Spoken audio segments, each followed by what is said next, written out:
Let's see. Ah, okay. That's working, that's working. Very nice, very sweet. Just pop out the chat so I can see anything. If someone's saying hello, maybe someone does, I don't know. We have to see.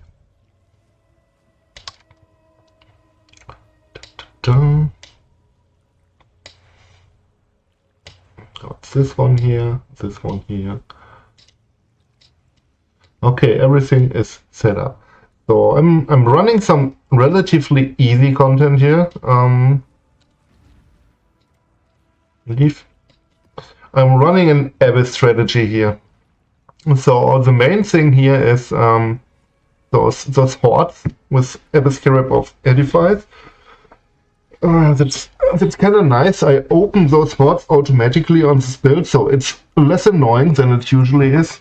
I got like all the chance to drop jewels corrupted and all the chance to drop jewels.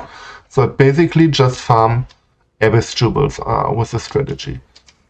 That's the thing.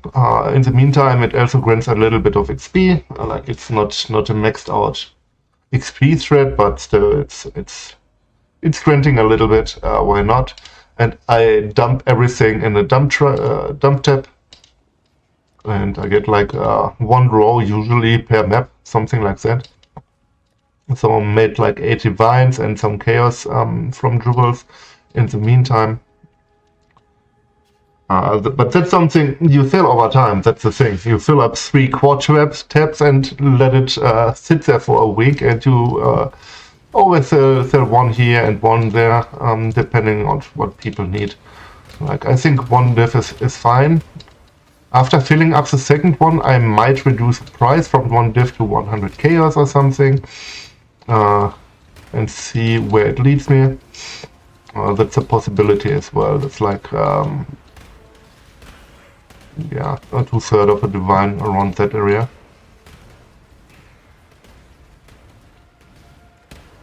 Maybe I keep it a while for a div. I have to see. But I think those hypnotic eye jewels are the worst in terms of selling. Like those are usually the caster ones, and caster rarely use Abyss jewels. That's the thing. Yeah. Let's go for the boss to have better altar mods.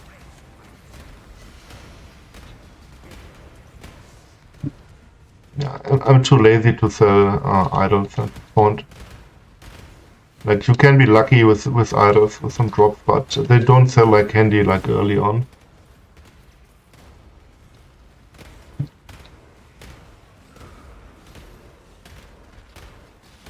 I still sell some from time to time for like 20 chaos. Oh, nice.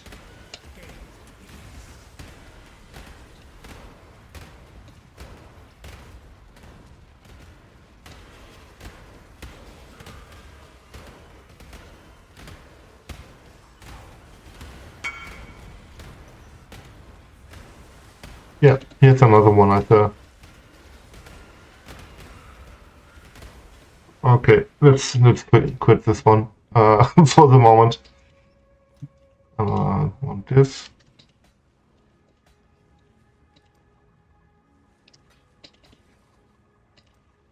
Maybe I switch the farming up to some delve currency stuff for more resonators. That's a possibility as well if I run out of resonators. But from the looks of it,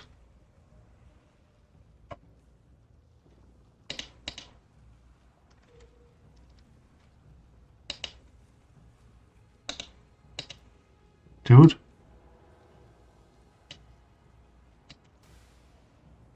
Okay, disband. He doesn't need them anymore. Okay, I can deal with that. It's fine. Would have been 5 div in terms of resonators. Like I don't need to farm resonators at the moment. I still got plenty of to sell. But if I run out, I might run farming resonators 1 hour. Why not? Like it's again nice currency on the side. Having something sit there that sells over time.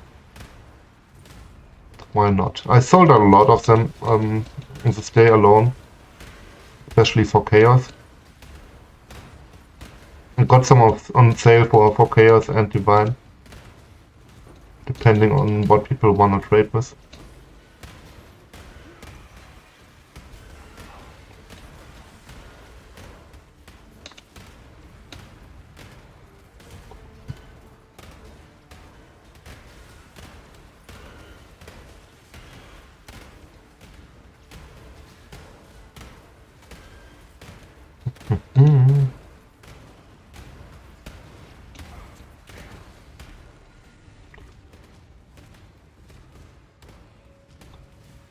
To think about some music I can run in the meantime, but I'm hesitating a little bit. I don't want to get copyright claimed or something.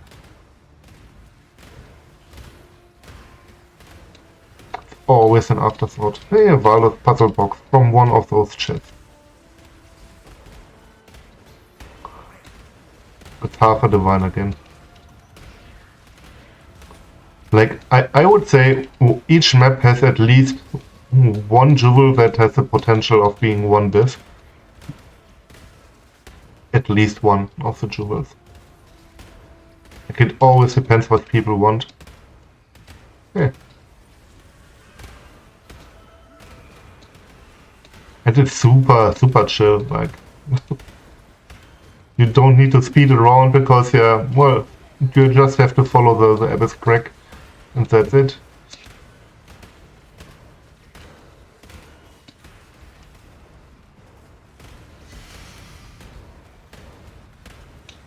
Slay the Spire. And yeah. Finish the remaining map maybe.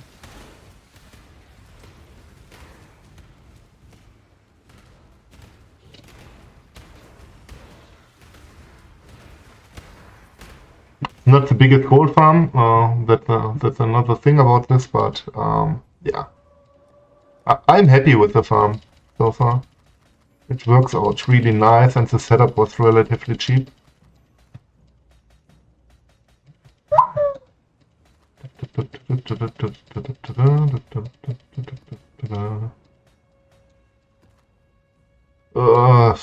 I don't think that's good. What's going on here? Okay.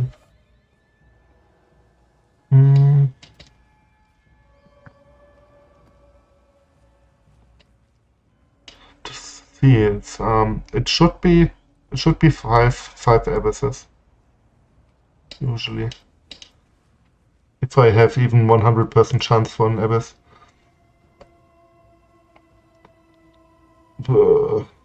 Hard to find. Like 4 to 5.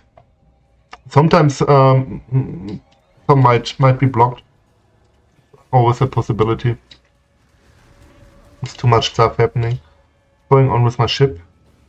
Shipment is done as well. Let's do that quickly. I just slapped some ore in there just to have something to disenchant. I still are rescuing. Yeah, I need to rescue the guy.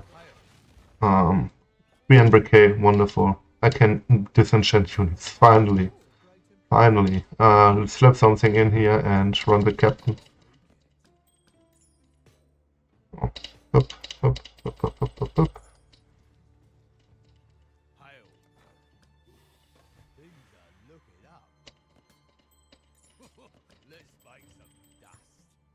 So now I have something in here.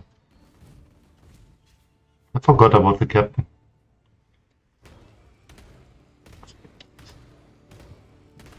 Those filthy opportunists will be next. After you! Be washed away! Face the wrath of the sea! Dum-de-dum.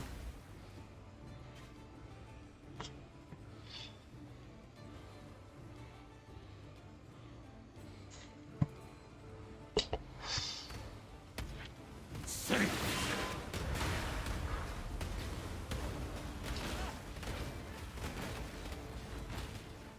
Be washed away. Face the wrath of the sea.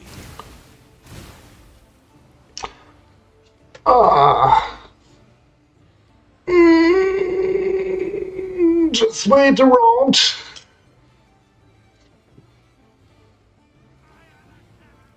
Ah.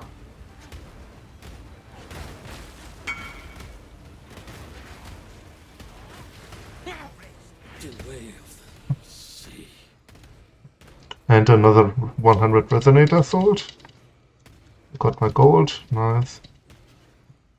Crew is rescued. Fossils.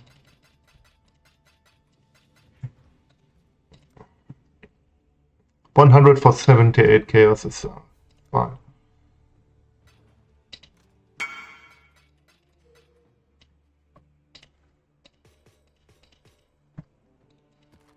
This one contains Nico, Anarchy, stack of currency, okay. I don't know. I rendered a lot of my idols because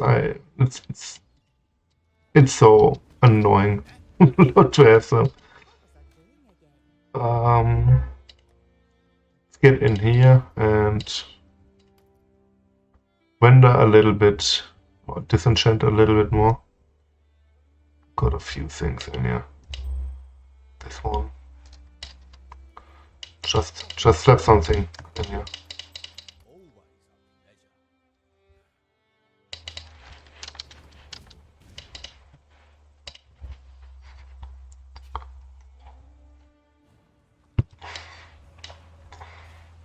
Back to the city square.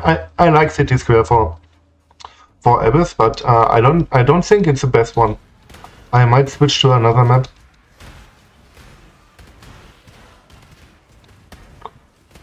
I think something like Desert might be better. So the crack runs longer and I spawn more hordes.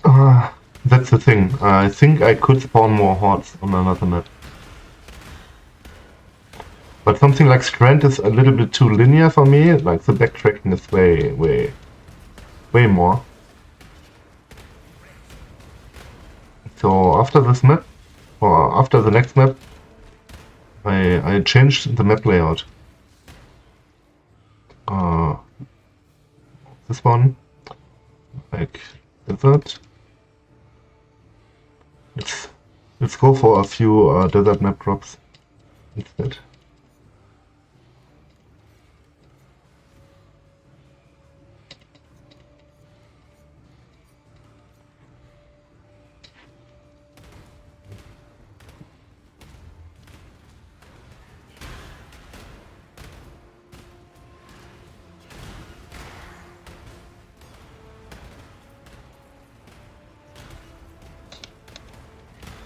And try it out. I think the longer you travel with your thing, the more hordes you can spawn.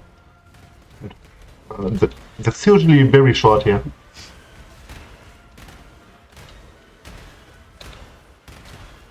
I have to test it.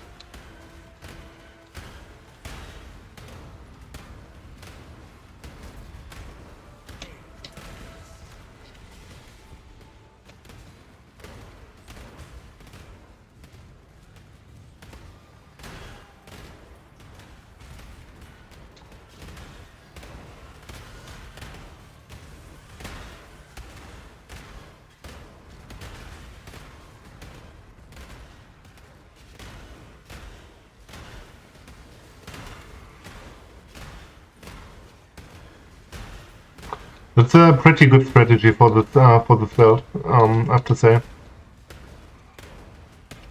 Opening the boxes automatically, I'm not running around in light speed. I'm not very slow, but also not running around in light speed.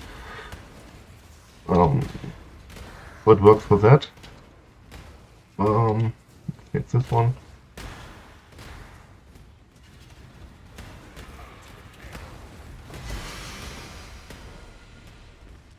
So I can bridge some gaps relatively quickly, that's not the issue, but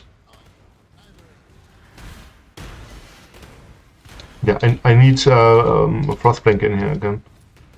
That's something I will definitely change up. I thought, hey, maybe I use Flame Dash for a while, but you cannot Shield Charge and Flame Dash. Not as good as you can do with Frostblink.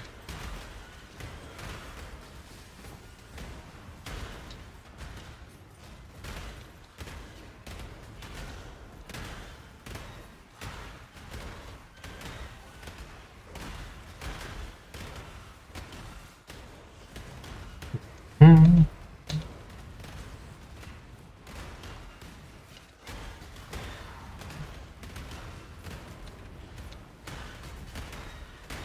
I could use an Apparition Shrine as well in the setup for some extra XP and something like that, but I don't care that much.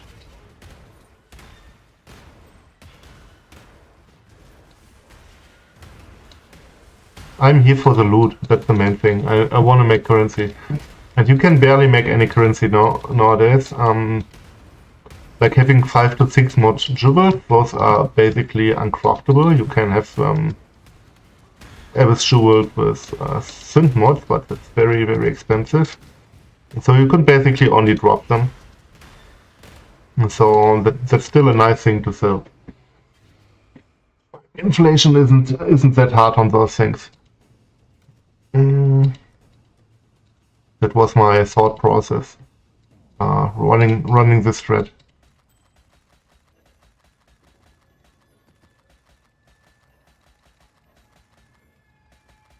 But yeah, IDing all that shit is a little bit annoying.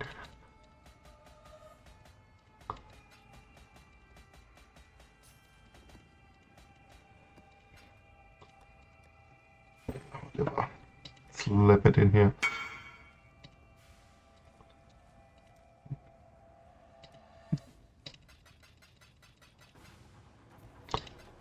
Yeah.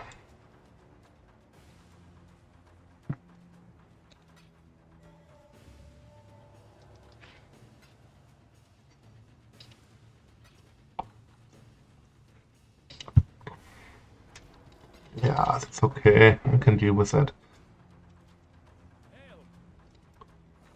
Stone. Nothing in here.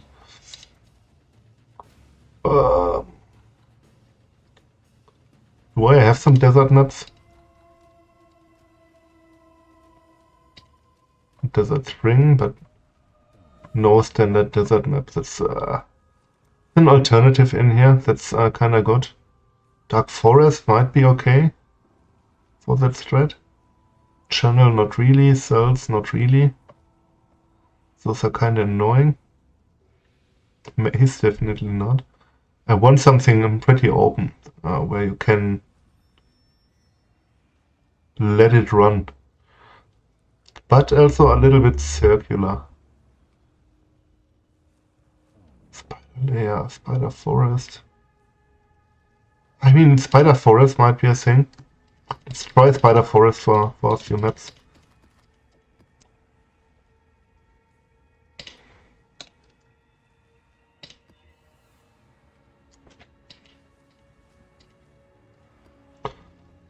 I can probably run the maps wide as well. In terms of loot, it shouldn't make a big difference.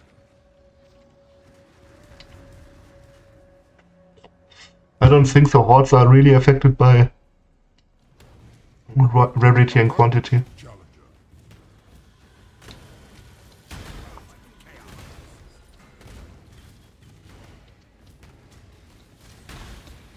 Oh, I wanted Frostblink in here.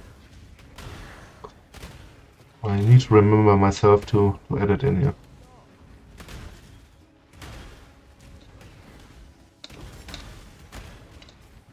It's less cooldown recovery, I guess. It doesn't matter that much for normal mapping.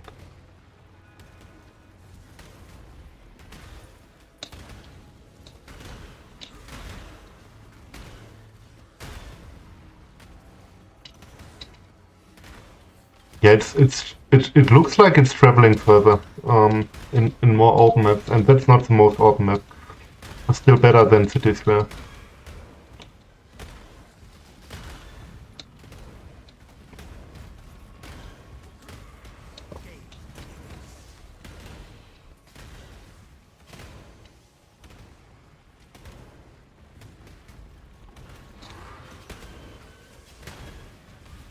My boat is ready.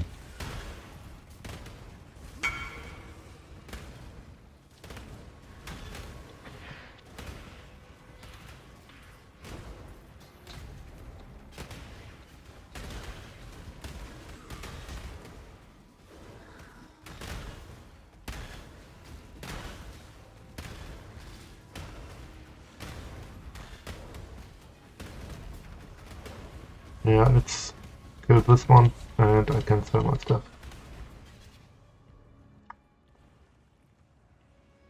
My upgrade sense. I can cover that in a moment. Let's sell this idol quickly. I bought a Watcher's Eye, and that's the thing I upgraded with Vitality to Leech Life. That's adding a lot of sustain to the build. Like Leech while affected by Vitality, the Corpse Explosions Leech, like all the Explosions Leech, Unearth Leeches, and some damage over time multiplier. That was a big upgrade. I made a few changes to the passive tree because I deep delved to 1k, so I needed some other extra forms of defense, and I upgraded my weapon here. I still use Obliteration for mapping, like that's still my mapping weapon. But this one is for delving and Yuba bosses and all the good stuff. That's one I bought for 34 Divine, something like that. Very strong. Yeah, that's an upgrade. And with that one I also got another shield with higher block and increased reservation efficiency. And yeah, recover life on block. Like that's my delve setup basically. Like if I delve, I currently stop, but I'm at 1008 deaths with this character. Like that's pretty deep. It's a deepest delve character at the moment that's not a strength or mana stacker. Like Mana Forge Arrow and Multi-Strike of Zenith, of course. Very overtuned, and this one comes right after that. Like many steps afterwards, because you're capped at the dot cap in terms of damage. But yeah, basically this wand allowed me to remove medium cluster jewels, and thus I invested into reduce extra damage from crits. And these nodes, another endurance charge, and a little bit low of life. That was a change I made on the passive tree, basically, just to be more tankier down there in the depth, in the delve. Yeah, and that's also thanks to the weapon, because it's like it was like a 50% more damage upgrade. The whole weapon, like it's kind of insane how much damage this weapon grants. So even got the fire burst on hit because. I didn't want to pay 100 Divine for the Spirit thing. That's only granting basically movement speed, which I don't need in the depths. So I got Fire Burst on hint and added Culling Strike. So every time I Fire Burst, I also cull enemies. So that's kind of working out. So, yeah, it was the best next thing I could get as an enchant on it. Just to have automatically Culling Strike. Like that's big for DPS. Yeah, I got a Zena Gentle Touch with Enfeeble on hit for mapping. Yeah, I could add Blind on top of it. That would be nice as well, but it was a little bit of a hassle for me to for gems with because I got two different setups. I got my mapping setup with Corpse Walker and a Zena Gentle Touch to have more explosions. And I got my delve and bossing setup that doesn't need a corpse walk or something like that. Like this one is my Explodey Boom Boom set with Obliteration, Zenats, and auto corpse generation while running around for normal trash packs, and yeah, my weapon swap and a little bit of gear swap. Like I got 2 different pair of boots. Like this one is unaffected by burning ground, which is very dangerous in Delve. Like that's my pair of Delve boots. And this one is my standard working for everything pair of boots with a lot of life regen on them. Kinda nice. And yeah, those are my old gloves I use for other stuff as well. And yeah, I want to reach level 100 here, so I can use this one as well for delving if I want to delve deeper. But I think at this point, yeah, it's kind of stacked, but it can be way better. Like if I want to delve deeper to 2K or something, I need a few upgrades at that point. I feel like I can brute force myself deeper, but at some point you want a mage blood. Like I'm the second highest character without a mage blood in Delve, if I remember correctly. You can always make changes to what suits your playstyle or content you run. That's always a thing you can do, like on any build. Like if I recommend something, it's usually a solid setup that's good for everything. If you want to focus on some content, like if you only boss on a character, you don't need something like Corpse Walker. Like you don't have any use of it if you just run into Maven all day, for example.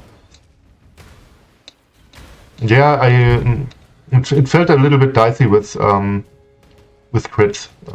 That was the thing. So I got like 80% crit damage reduction, which is good. Not immunity, but that's good enough usually for crits. And yeah, a Mage Blood would be the next logical upgrade, with some avoid to shock with what was the name? Be element immune. That's the thing I want. And some max rest with that, maybe with melting of flesh. That's another option I could go for to get some extra max rest. And endurance charge, maximum endurance charge ring. That's another huge upgrade, but that's like 130 divine or something just for the base without anything on it. That's kind of expensive. Like I'm saving money, but that's something I really only want for delving. Like I don't need it normally. I mean, it helps for Ubers as well, having extra endurance charges, but it's possible to work in. I got it in, but on another way. So the for enemies, that's no, the crit thing. Yeah, you can always make upgrades to your character. Like the build guide I posted, I did tier 17 maps and all the stuff on this character, and you can run most of the Ubers most likely with this character. I avoided Ubers because I don't like running Ubers. Like I don't like the content. It's so much RNG in terms of profit you can make. I don't like it. You invest all your money, get shitty drops, and you're poor. I don't like this. Like that's not the gameplay loop I like. I like some good nice bosses, but yeah, the entry cost. But yeah, I got a new Megalomaniac, so enemies poisoned by you cannot regenerate life. That's a very nice mod. Especially again for Delve. Like if you got some essence monster in there with life regen, you stay there forever. Like it's taking a while in 900 deaths or something. I think I'm pretty much done here. Yeah. Anyway.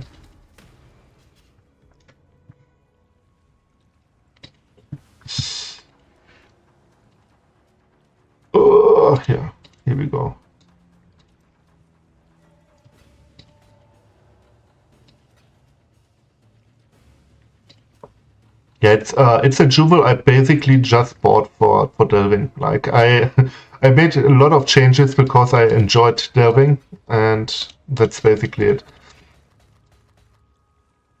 Like if you map all the time, like I don't know, blast breach for example, like you can make use something with some extra area of effect, or corpse explode, or enemy explode on kill, something like that as additions, or just extra life, or whatever you want as mods, because you don't need something like the stuff doesn't regenerate life. Like it's sometimes nice if you got consecrated ground in tier 17 maps and the boss is standing on it. That's a good case, but that's rare. But it depends on what you do basically. Like those points here are very flexible. Like this wall thing here. You can go for a banner or something. Delve is partially it's profitable, partially not. Like there are some. I can go into the depths for a moment. I wanted one node anyway. Up. This one. I wanted this one at 990. That node is very profitable. It's a hello fossil. One fossil of them is 2 divines. Like I sold, I think all of them, or just have one remaining. Not many buy them, but they sell. Oh fuck! I got my wrong equipment on. I need to change my equipment.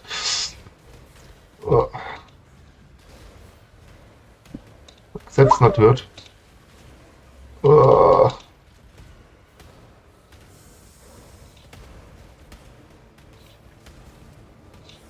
That's the wrong pair of boots I use. If I got some burning ground in here, it's gonna hurt.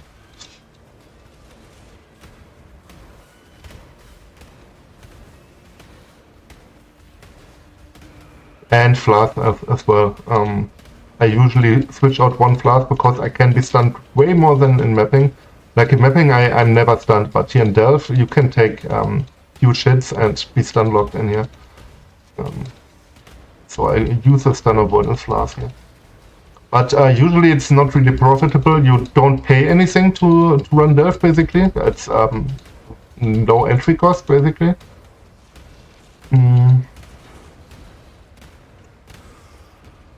You even make money farming sulfite, like a lot of money in theory, but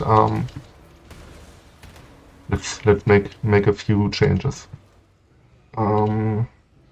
I don't use this flask and change the gloves and change the pair of boots. That's for delving. That's my change.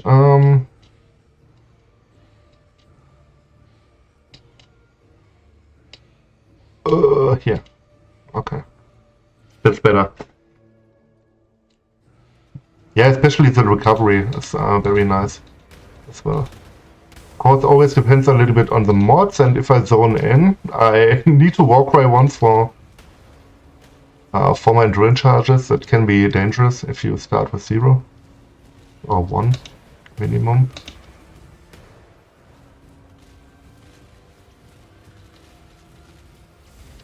You basically never kill something on the way.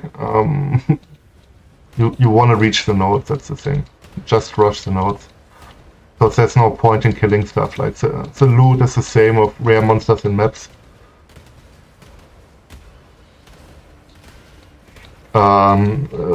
Something like increased evasion, increased armor works well. Like I only got increased armor at the moment. Reduce curse effect on you, that's a nice mod to have. I got reduced effect of shock on me, I think, yeah, on this one. Because I'm not shock immune, like 16% here. It's still remaining, that's not great, that's why I want immunity to ailments over time.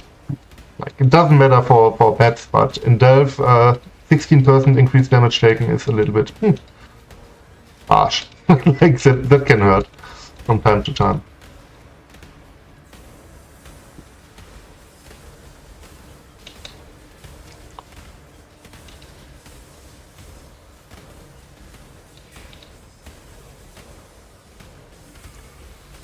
So it can be profitable, but the diff per hour is not great in Delph usually. I didn't hunt for currency in here. I just ran it to dig deeper. So it could be better than what I had.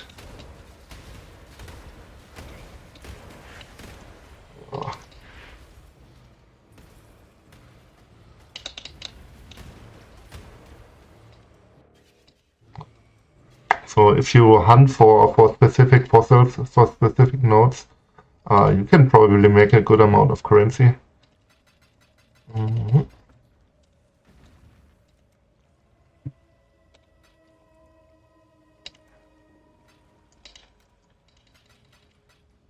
But yeah, I'm pretty poor at the moment. I got my 25 divine here and like 9 divine here from selling Abbot's jewels at the moment.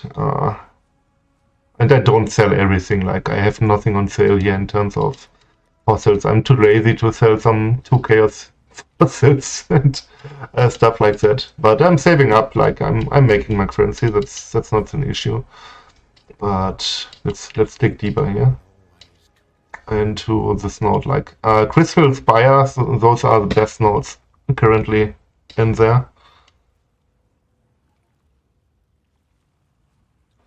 Yeah, kinda, like some good mods, but the market is pretty oversaturated with it. You can get, of course, some nice Curse on Hit Ring that's selling for a divine or maybe 2 if you're lucky.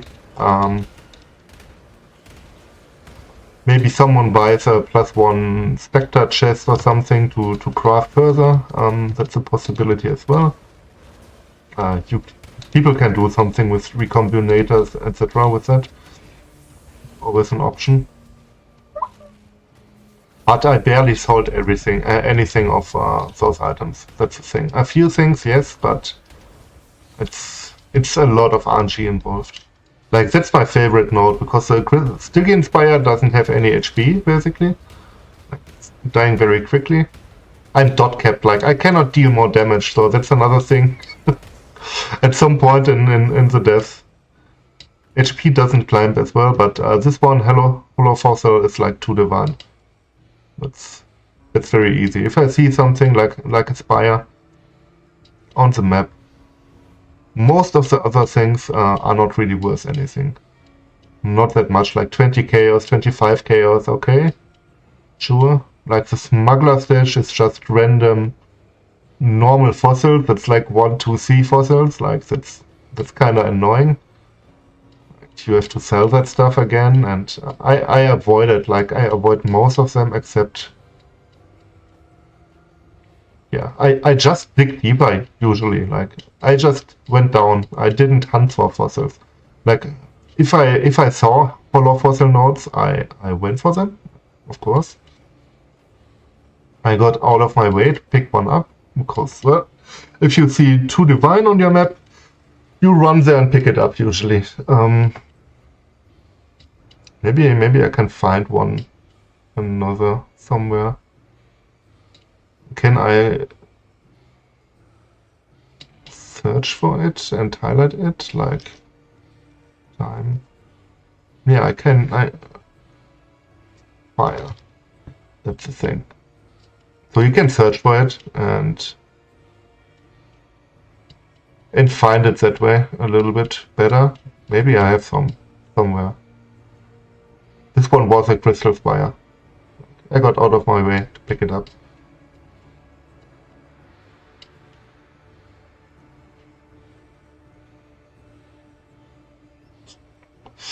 Yeah, I bought the body armor for 10 divine. It was very cheap. I instantly bought it.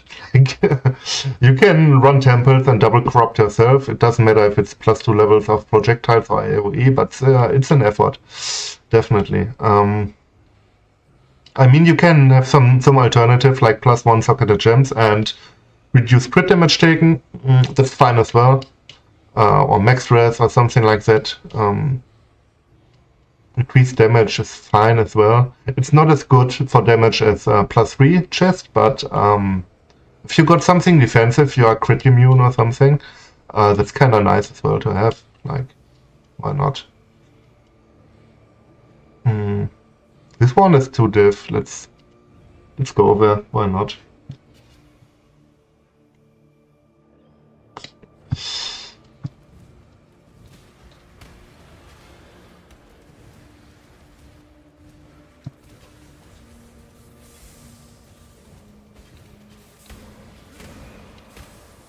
At this point, I don't think I even need the body armor. Like, after 1 or 2 explosions, I'm already dot capped. I'm having too much damage with my delve or single target setup. You can only deal like 36 million damage per second, and then you're capped with it. So, and everything beyond that isn't doing anything for your poison. For the fifth part, yes, but not the poison part.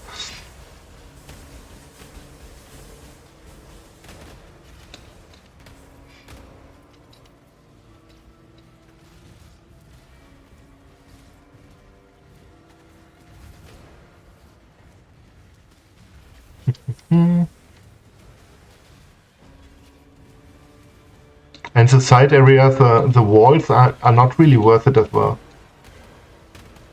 Yeah, I hate that as well. Like I potentially I could probably have the double the amount of the dot cap if I go for it. But yeah, that's not really possible. That's the thing. Why I won't be able to outscale a Mana Forge arrow build down here in Delve, but in terms of defense, I can scale similar to it. That's not a big issue. But in terms of damage, you're capped. That's the thing. Yeah, it's decent, but yeah, I got it. Like this one here. Like the hybrid spell damage and gain 5% non-chaos as extra chaos. For random elements, it's not doing much. Like you don't scale your poison with it. So I don't know. As extra cold, I would avoid it. I wouldn't want enemies to shatter, probably. Less corpses on the ground.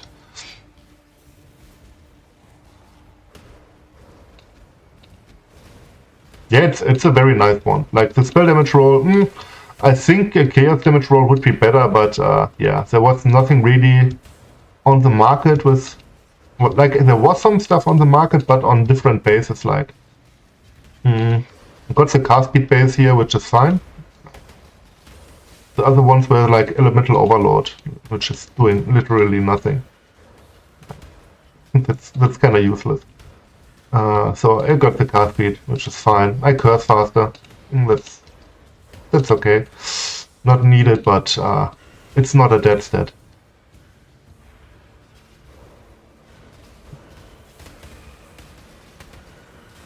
Yeah, with my recovery, I can tank most of the stuff down here. Depending, of course, on the map mods. Like if they steal my charges and I got reduced block, it's super dangerous. Like a lot of the defense.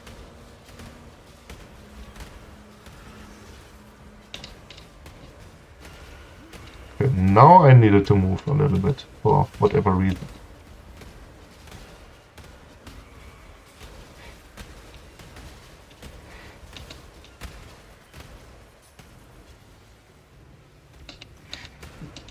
Yeah, that would be very nice. Forbidden Jewels, definitely. Socket pressure is a thing. Basically the Juggernaut ones for Endurance charges. Either you go for the damage per Endurance charge and RE for Endurance charges, which is the cheaper one. Which is nice for mapping. Like you gain like with 9 Endurance charges, 45% AoE. Something like that. That's very nice, and as well damage. Oh, this one is dangerous here. This has steel charges. This node.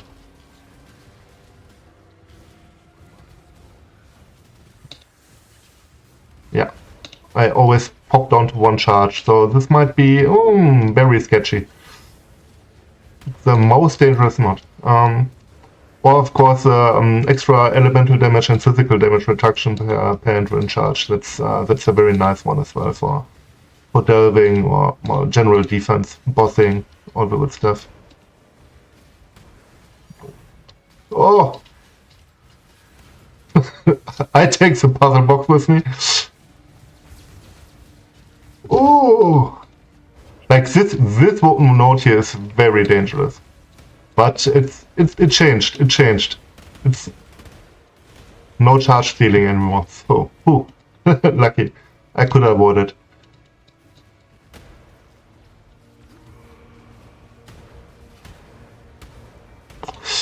Or you could go for the chieftain one with fire wrath, max wrath is counted for everything. That's a possibility as well. You can just go for berserker, 40% more damage. That's another thing you can go for. Which I wouldn't use because well, yeah, that would be very good if it stacks up. That's like really nice. Especially if you min-maxed and got endurance charge on boots as well as an implicit. And 2 rings with endurance charges. That's insanely good. It's offering a lot of defense. Like this shit stacks up a lot.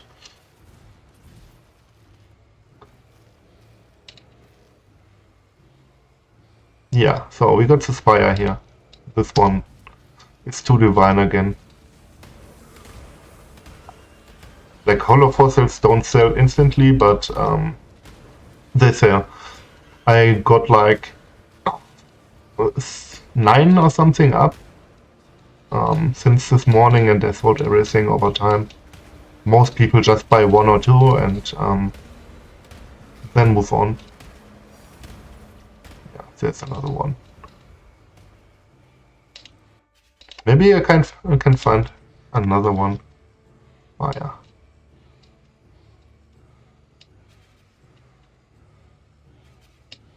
Like if I would dig sideways, I would probably find more down there.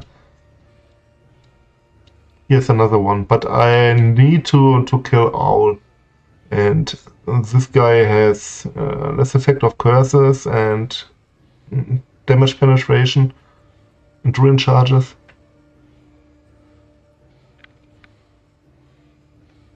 Yeah, the thing is an endurance charge implicit ring costs like 130 divine, just the base without any stats on it. It's like super expensive.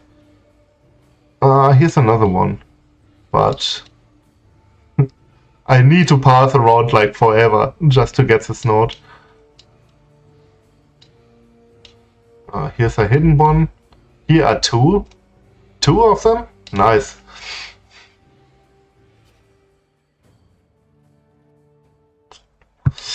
Yeah, that's very expensive, that's why I don't have it. Not because I don't want it, it's just...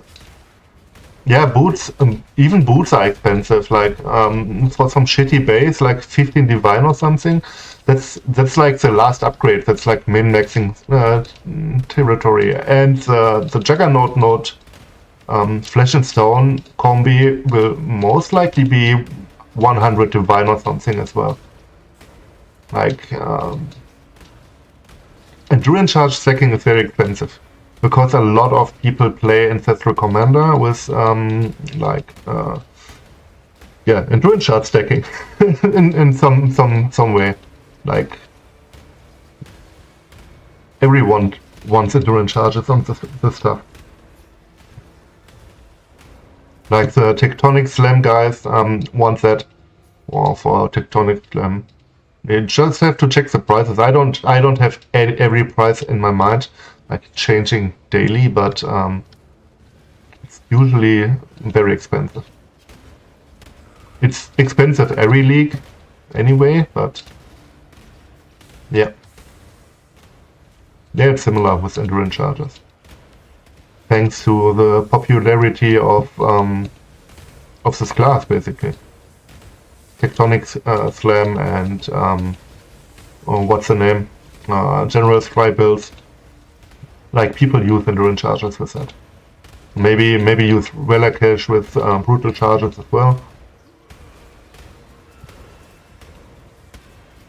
like charge and attribute stacking is always expensive. So I only got my charges for some good, nice defense, but I don't really stack it that hard. Like I don't go all in right now. But that's something still as a min-max upgrade. If you want to invest into the character, it's something you get later. Definitely. That's an endgame goal. Like you don't need it, but you want it at some point maybe. If you want a phase tank Shaper Beam and all the stuff, you want all the endurance charges in the world and max res and all the good stuff.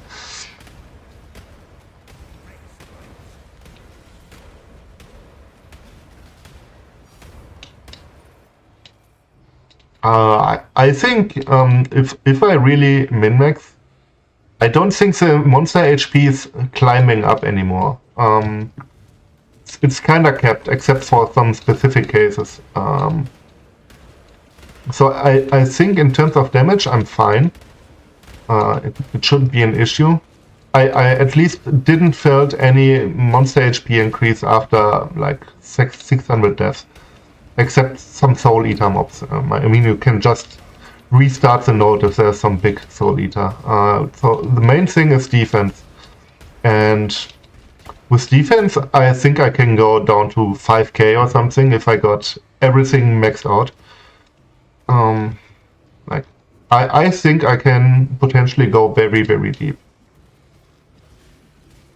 If I got a melding of the flesh and gain like 90% Ores and gain like 3 endurance charges on top of it, stay stationary with a 10% less damage taken. There's a lot of potential there. That stuff is stacking up. 2k, I think 2k should be definitely in the reach, but I think I could go down to 5k or something.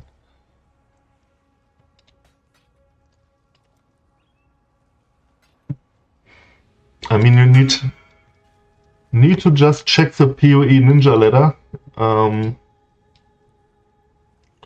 Arctic armor is fine as well.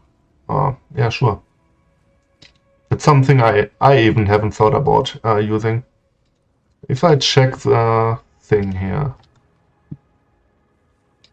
it's use this one. So in terms of deaths, I'm here 1 point. Yeah, I'm one deeper than the agony build. Like that was very important for me to reach 1.8. 1008 here. So I'm only behind basically Mana Forge and Molten Strike of Sinners builds. Like that's it. Like this one is Strength Stacker as well. So that was very important for me. But if we look at Shitstain Steve, that's the deepest guy. He also just got here maximum endurance charges on that stuff. Of course, original sin not, but this ring again endurance charge. That stuff I could get as well. Like he got a Mage Flood, of course, with good stuff. Can use a Progenesis. That's something I would use as well.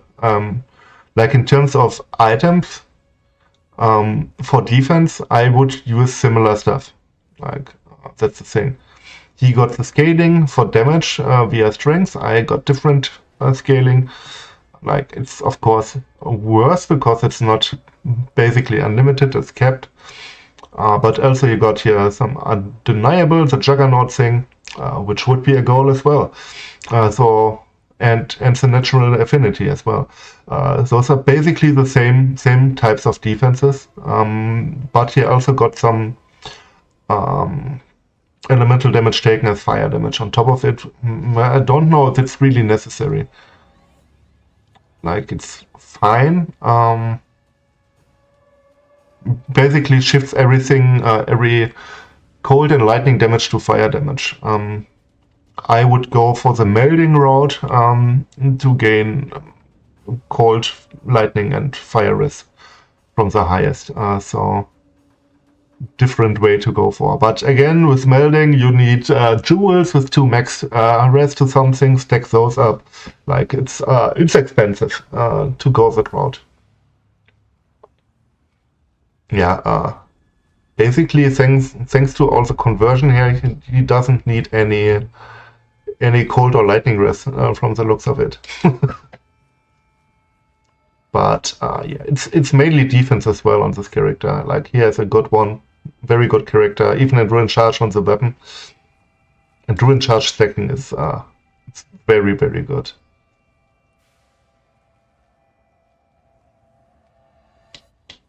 Yeah, in that case it would be basically the same. I think he converts 100% or something. From lightning and cold to fire, and it's basically the same. It's the same as having 90 rest to it. So melding the flesh is basically the same, just yeah, a different setup basically. But this one again, this one doesn't have enduring charges on the items. But he's also like the death is hugely different.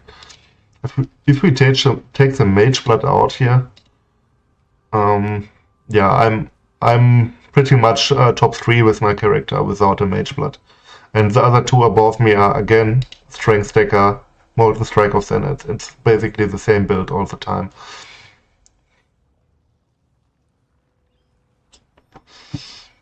Again with yeah, strength stacker, undeniable.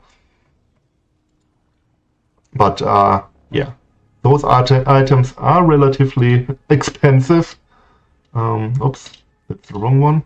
Let's take this one. Pop. Okay, I made 10 divine selling those jewels so far, and yeah, it's just sitting in here. And every 30 minutes I sell something around that. So Nico, fire. Whoops. Yeah, but that's some min-maxing route. That's nothing I would add into a build guide. Yeah, nice. I like it as well. I like more of the meme build route. I run Abyss with my Abyss mapping setup. Here's another Spire. I could go for it. And this one as well. Those are pretty close, like three nodes each for 2 divine. Like that's very quickly. Like that's maybe maximum 5 minutes. I can show you my setup. Like it's so easy.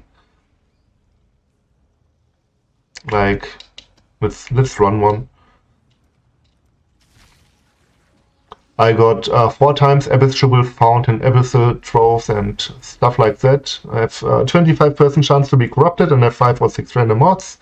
Like I got 4 of them with a max roll. Like that's relatively cheap. Like I don't know, this mod alone 40 chaos up to 1 divine for each. And then I got everything else with Abyssal Troves and Spires, etc. Have increased chance to contain or drop an Abyss Jewel. And I get like 30 or more Abyss Jewels per map. And I just slap everything into a 1 divine stash and just sell it. Like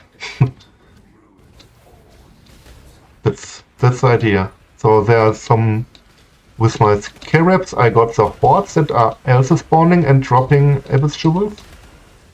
There's one that spawns little. Can we see something here? Those hordes on the path, and with our Warcries we open them automatically. Very nice. Very good strategy for this build because we open those chests without clicking them. There are many. Yeah, I don't check the prices for the jewels. I just slap everything in 1 divine stash. And if the second stash is full, the second quad stash, I reduce the price maybe to 100 chaos or something. Then later 75. Then maybe 50 chaos, and at some point I just render the rest. and done with it. And every jewel that drops here is corrupted and has 5 to 6 mods. And a lot of people currently toy around with Abyss jewel stacking, and yeah, I try to make money with it. I don't have an yeah, it's a very, very good quality of life node. That's the nice thing about Delph as well, because there are a lot of chests and yeah, another jewel. Like, I find all the jewels with this thread. I'm not kept with my resist anymore.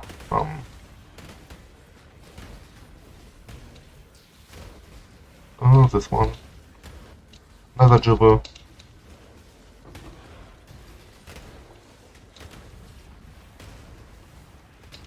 Another horde. I need different map layout for that. I'm testing different map layouts. Maps with very open maps, like desert map is probably the best one because the Abyss can travel a long way, and it looks like you spawn more of the little chests on the way, the hordes. Like, look at it, I got like over 15 jewels already, and everything is corrupted with 5 or 6 mods. Like, each map I gain like 30 plus of those jewels, usually. I have to min-max that thread a little bit more, in terms of loot filter and stuff like that, and finding the correct map, but yeah, I just started today with that strategy, and I still do other stuff. I ran a few Ubers in between. You can basically fill up a row in your map stash tab, in a quad tab per map, easily. And here's another one.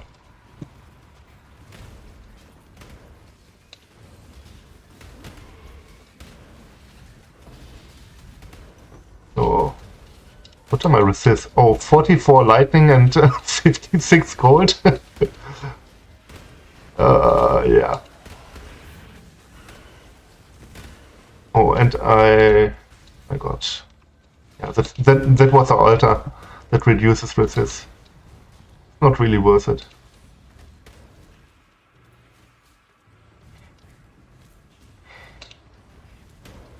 And I would say there's at least a jewel worth 1 divine per map. Like, of course it's RNG, but at least 1.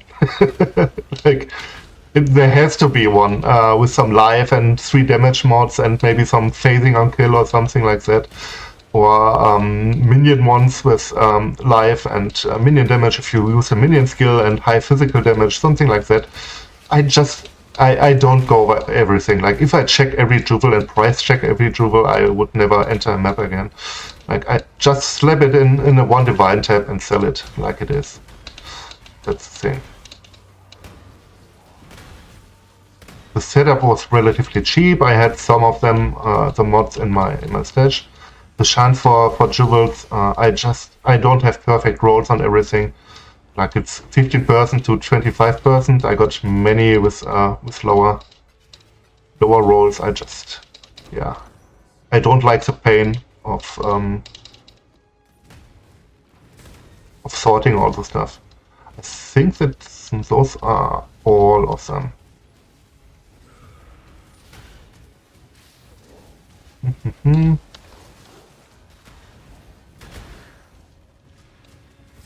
Yeah, I don't have my mapping set up here, with all the extra explosions.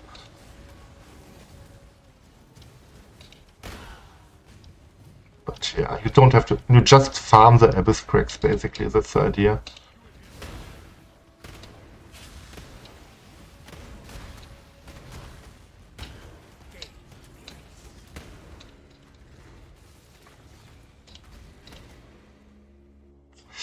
The same thing I did earlier with idols. I just slap everything into a sell tab and lower the price over time. But with Abyss jewels, of course, people, yeah, once a day maybe they search for things. Some have live searched up for specific things.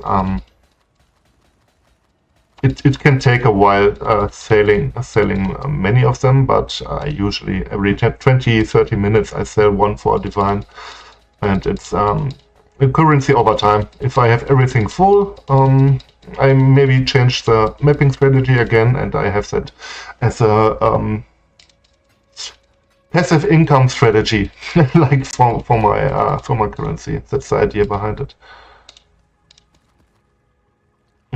Eater progress, shrines, blah blah blah. Idols are barely selling anymore. Like the good ones are usually crafted. So that's the idea behind the mapping strategy here. I wanted to change first link. This one, yeah.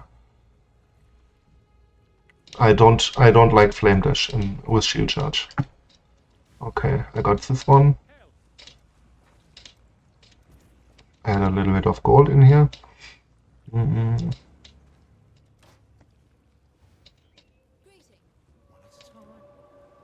Okay. Oh, now it's I have to find the spires again. Here was one and here was one. Okay, that was the thing. Yeah, for sure. And I got another strategy, which is insanely stupid, but so fucking good.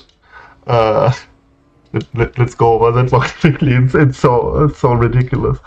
I got this one here. I think that's the one. Yeah. I got 20 times 5% chance to gain Azurite, the same amount of Sulfite. Increase the Sulfite with these nodes here. 10% increase Sulfite, got it 6 times, and I just run one Nico Scarab for 150% more Sulfite and run into the map, pick up all the Sulfite without killing anything, leave the map and repeat. I got like 1.3 million Sulfite in 90 minutes in like 100 maps, which was like 4.3k resonators. The problem was with this strategy, it was like 15 to 20 divine per hour just from resonators. The thing is, you cannot sell so many resonators. So I did it once for like 90 minutes, and I use it to fill up my sulfite for delving, of course. But you cannot sell that many resonators at the same time. If I do it for one day, I would have like 50, 60k resonators. It's kind of stupid. Where was the spire thing? No, I'm way too much up here. Yeah, it was so crazy. Here's another one. Yeah, let's farm all the crystal spires for the moment. It's a good amount of currency.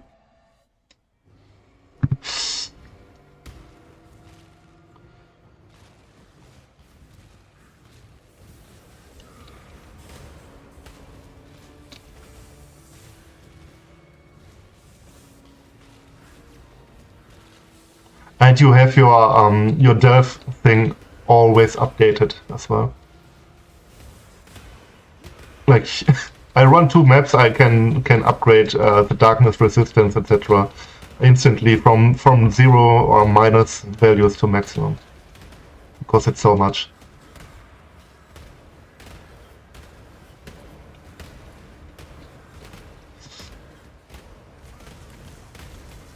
I'm still selling resonators from that session, like that was like 2 or 3 days ago.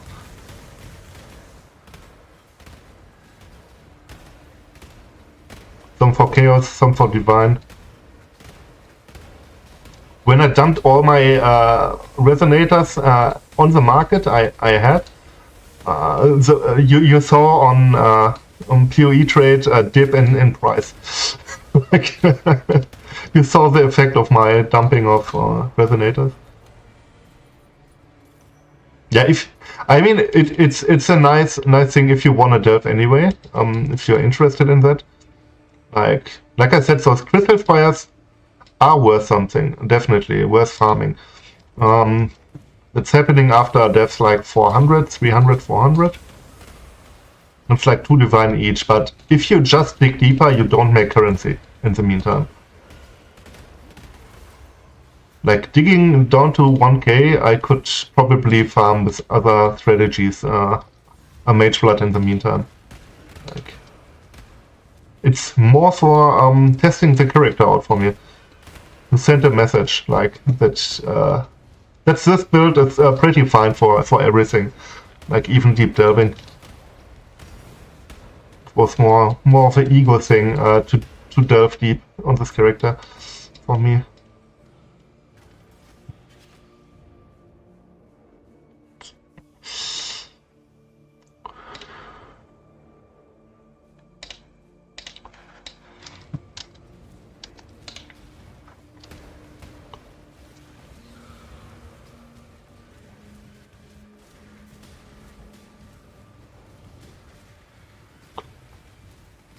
The thing is, at this point of the league, like the lower value fossils drop from other league mechanics as well. Like you can find some in, I don't know, Blight or something, or Legion and stuff like that.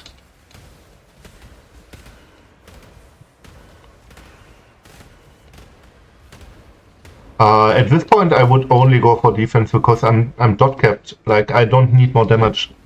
That's the thing. If you feel like you lack defense, I would go for defense. If you feel like you could add more damage, add more damage. Like depends on what you want. The build guide I made with that gear, I leveled up to level 98 with it. Like, I made one level with a few adjustments, not that I need it, but that's when I wanted to start delving and all the good stuff. That's the reason I changed something in the first place. And that was a point where I wanted some extra defense, like the almost crit immunity, like all the crit damage reduction. I think that's also a stat that's not really showing up in PoE, but it's very valuable for the maximum damage you can take from a hit. It's very good.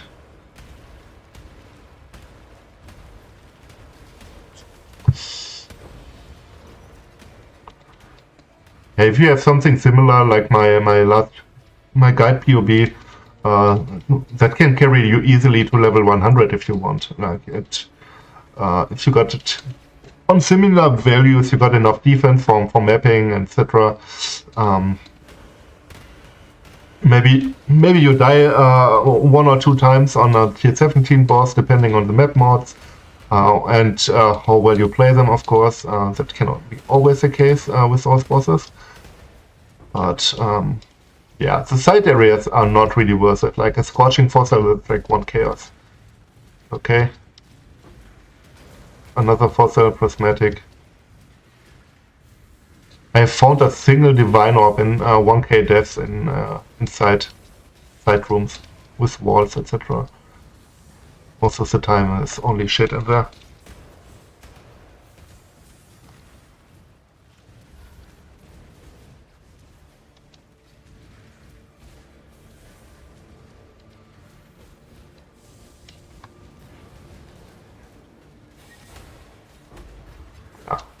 Resonators, wow. Okay, the four resonator thing, it's like 35 chaos. That's fine. That's a good thing.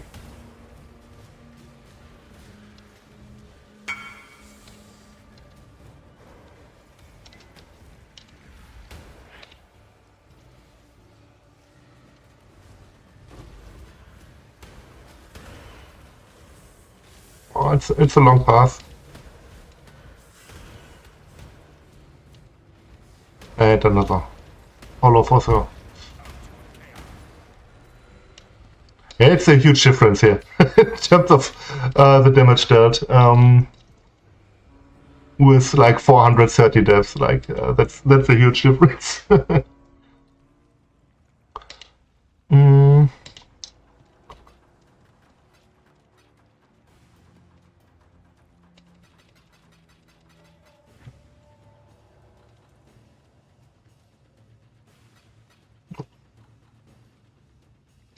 and some chaos again.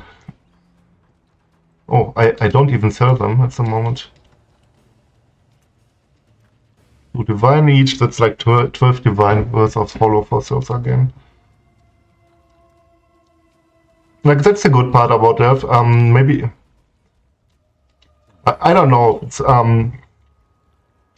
how profitable it is. I haven't walked sideways down there, like I said, and I'm not really sure. Spire again. Is there another spire up here? Here's another one, but it's a long distance spire. Oh, 1, 2, 3, 4, 5. Yeah, that's pretty long, and 3 other right things. Taking a while.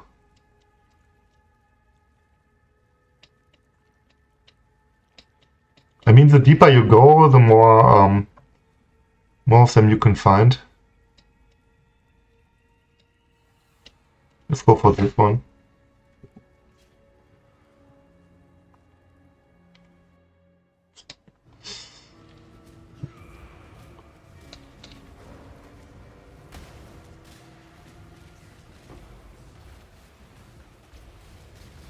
I mean, if you got some of those on your map, and each time you reach it, it's 2 divine, and you can reach like 10 of them in an hour. That's pretty crazy. That's 20 divine an hour. But if you have nothing on your map and you have search for it, I don't know. Maybe you make 10 divine an hour. Maybe if you're unlucky, only 5 or 4. I don't know.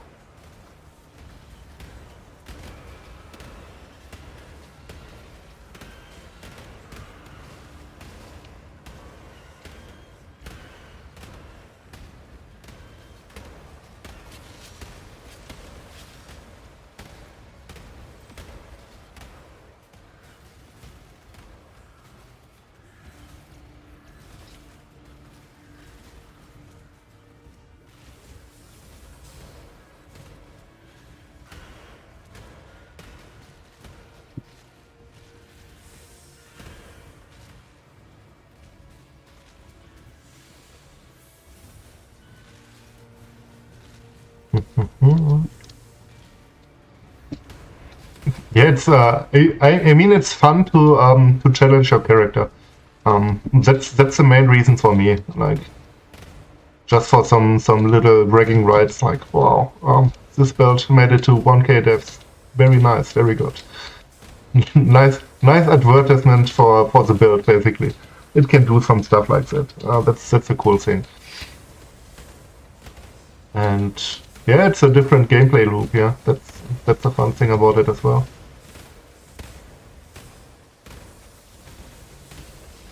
But I really feel at 1,000 depth, I basically want a mage blood now to go deeper.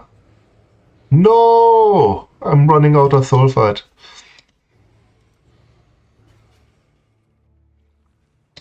But that's not a problem.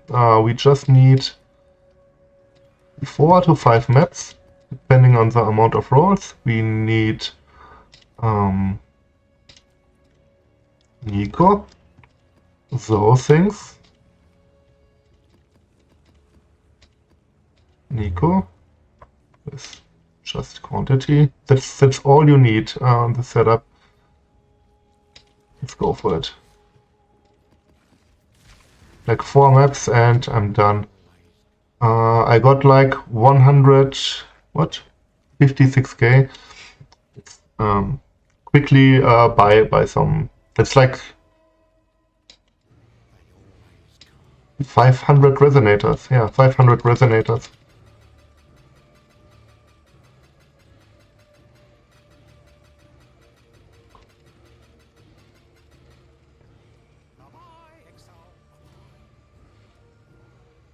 Pop. Oh, my hollow fossils. Nice. Yeah, sold them. 12 divine. As we are talking. And I still got like 3 or 4 in close range.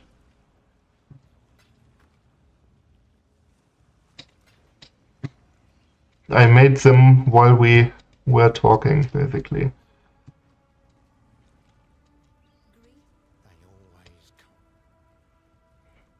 So I got like 61 as a right at the moment. It's like nothing.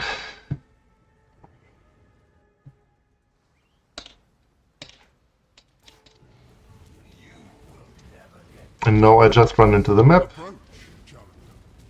Click the nodes. 1, 2, and 3. Leave the map. Done. Jo, guten Abend. Guten Abend.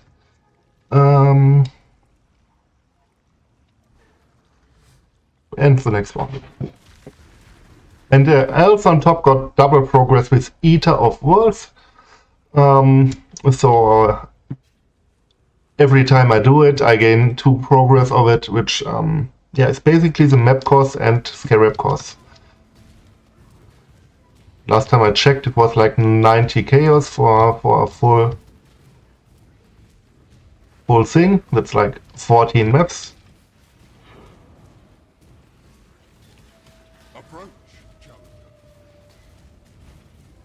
Hello.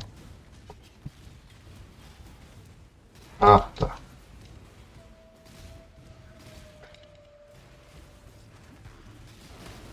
And quit the map. That's a farming thread.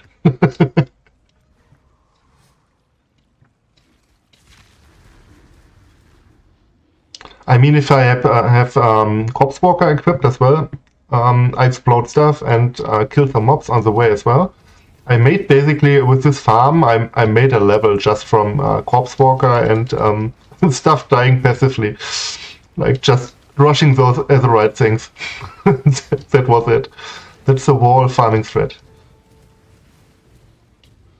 And you need to do it anyway for a soul fight, for the deaths. And it's super, you can do it on any character. The faster you are on your character, the more you farm.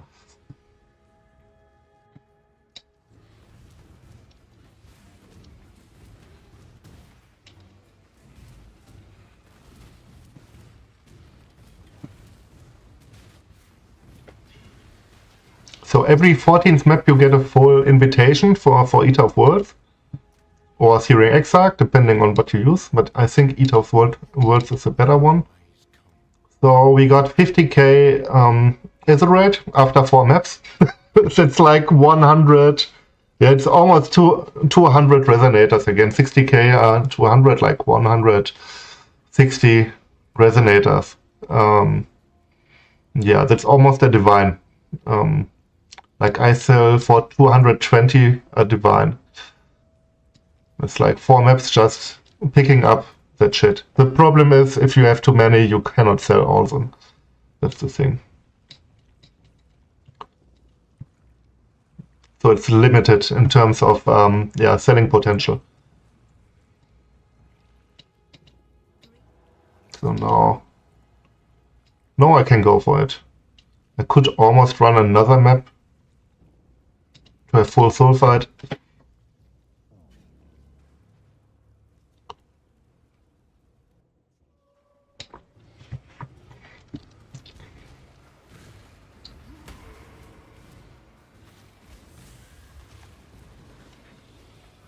Well, let's see what's behind this wall. It's the thing, resonators here, like the small ones, like behind the wall, it's not worth it. Like if I pick some sulfite node in a map, it's like worth 20 resonators. Like it's way better in maps. So yeah, that's basically my setup to get my sulfite and my maps, and in the meantime also get some Azerite, stay fully upgraded, and make some money with resonators in the meantime. And another hollow fossil. So let's search for more spires. I don't think there's anything up here on the map that's like very low, like 100, 240. Oh, here's one, 2 points away. Like you have to check it a little bit. search for the node. Like I made 2 divines and 2 next stops, another 2 divine. Kinda nice. But if I complete everything, I need to search for more nodes again. So at that point, it drops significantly. You of course got some, I don't know, fire item nodes or minion item nodes, etc. on the way that can grant some money. But the hollow fossils are the real money maker. That's like save money. Those things sell and they have a nice price on them, no RNG involved, and that's the nice thing about the hollow fossils. You can of course find some. Oh, here's another. That's the one I wanted. Okay. You can of course find some GGG Ultra Giga flammability on hit ring or something like that. That's worth 10 divine or something. It's possibility is always there, but it's very rare. It's RNG.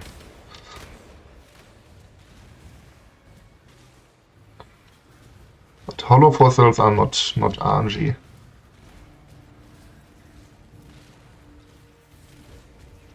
And since stealth is unpopular, the prices are pretty stable with it. And there's always 1 hollow fossil guaranteed in Aspire.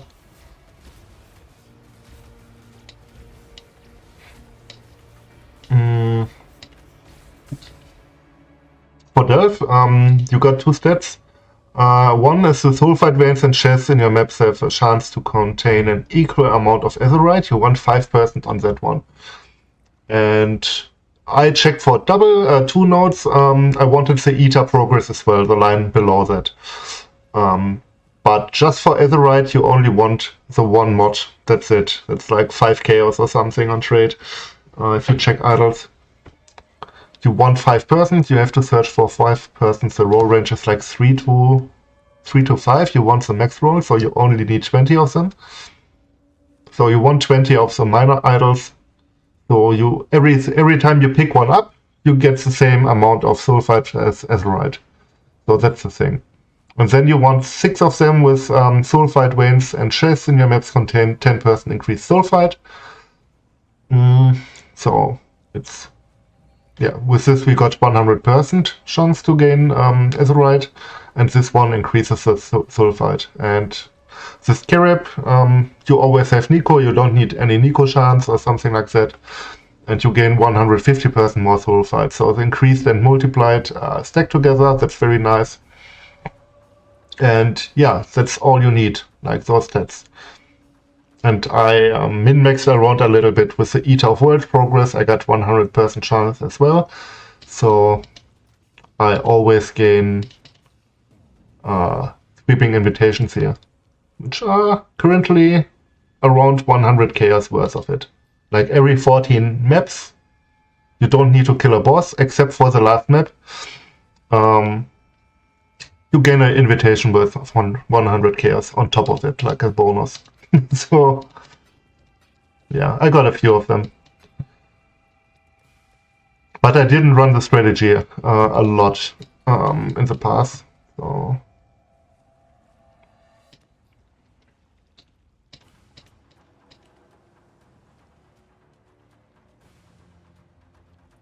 Yeah, do that.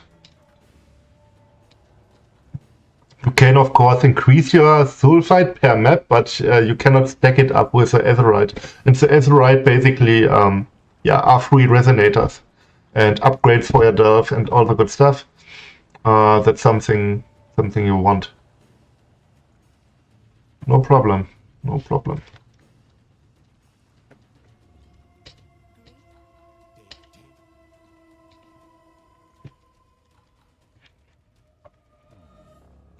Yeah, and here you can search for nodes if you know which node does what. You can search for something you might want.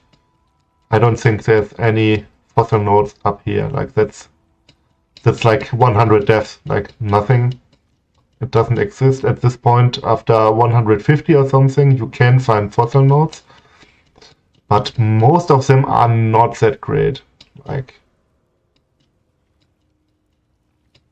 just search for spires, and if you got something, that's 2 divine if you complete it.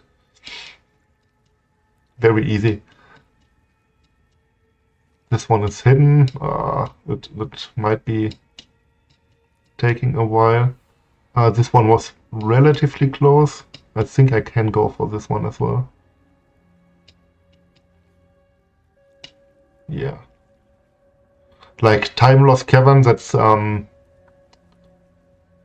essences. Yeah, you can just check Delve on the wiki and you see what each node drops basically. And if I check my fossils here, like faceted fossil, yeah, it's not 1 divine, it's more like 50-60 chaos. It's not divine, chaos. It's okay. Fractured fossils, I barely sell them. That's like 20C, okay. Like if you need three nodes to get 20C, if you're poor, of course that's nice, but I rather hunt for hollow fossils. Like that's the thing. Compared to divine 20C, that's a huge difference. Like you need what 14 fractured fossils, something like that, to make up for 1 hollow. And bloodstained is the one you get deeper. And I barely sell them. Tangled fossils, that's a bad one as well. Glyphic, that's an essence thing. That can be 60k or something like that. But those are really hard down there. You got like 4 rare monsters with 3 essences or something on them. Like in 1k deaths, those are really tanky and really dangerous. Yeah, Hollow is the most expensive with 2 divine. Sanctified, that's like 5 to 10 chaos. Gilded fossil is like nothing. Like the Hollow is by far the best one, so I hunt for Hollow. And that's the spire node. But they spawn more often after like deaths 400. Like you can get them earlier, after 150, but you see on the map like spire. The red nodes are the fossil nodes here, and they are not that many on the map. Like if I go whoops, way deeper, you find a lot of them and other good nodes.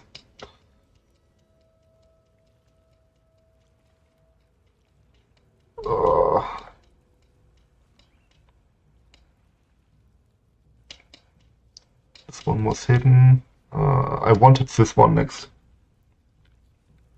Like I got 4 on my screen already here, and that's at 390 deaths. So it's getting a little bit more, and later on you have like 8 on them, something like that. Of course, other nodes as well, like the bad ones, like armor items or weapon items or jewels. You find fewer of them. And you find more fossils and like curse items, shit like that. Like with the good delve mods, those mods, way more.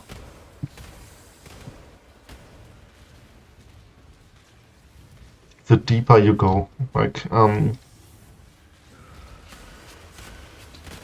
from what I read, like Dev 600 is a point which you want to reach basically to make a decent amount of money with it.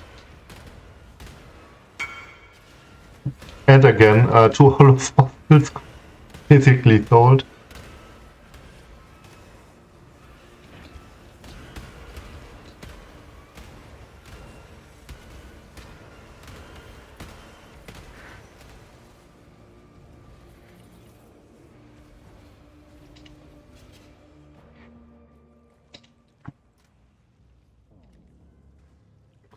They currently sell pretty quick. Oh.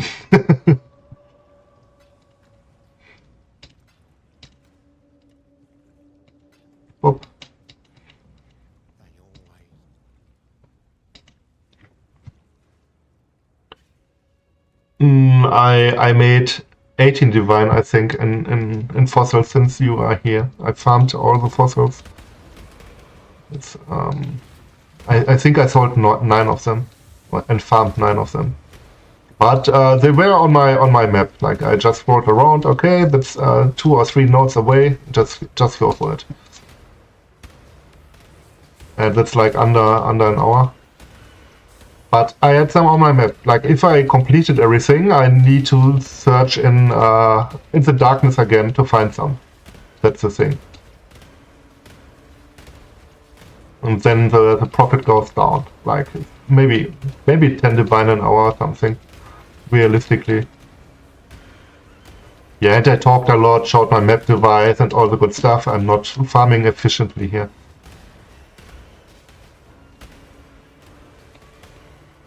A little bit, just monsters you kill, and the monsters drop loot like map monsters. Like everything you get at the end of the card is from the monsters you killed.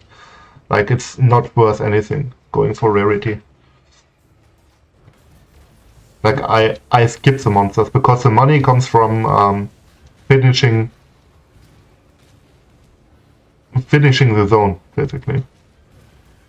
That's where the money is, and maybe a little bit of the side areas, of course, like as you saw before, socket resonator. But the monsters drop the same stuff like normal map monsters. Like even in 1k deaths, I haven't seen like a shower of 10 divines or something at the end. Like I maybe saw 1 divine or something dropping in 1k deaths. Like just normal monster drop rates, nothing fancy. You basically just want to rush from one node to another, kill the stuff, complete the encounter, and rush to the next one. And maybe do some side areas as well, like the fractured walls. That can be a hit and miss. Like I often have rooms where I open them and find like 200 gold in there, and that's it, because everything is filtered out. Every trash, like some jewelers or something. And sometimes you find a 4-socket resonator, which is like 35 chaos, which is nice, or some fossils for 1 to see, like 5 of them or something. I would say a fractured wall is worth like 5 chaos on average, I would assume.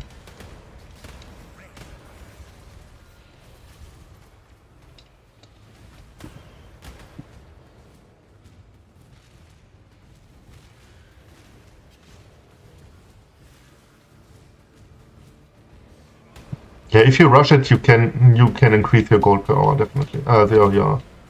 Your divine per hour a lot. Let's go for a time loss cavern. I think the corrupted essence modifier thing is also pretty fixed. You find a lot of essences in there, but the essences are worthless. I just wanna do one, and they are the most dangerous nodes, I would say, or the second most dangerous. The magma chamber is also very dangerous as like what's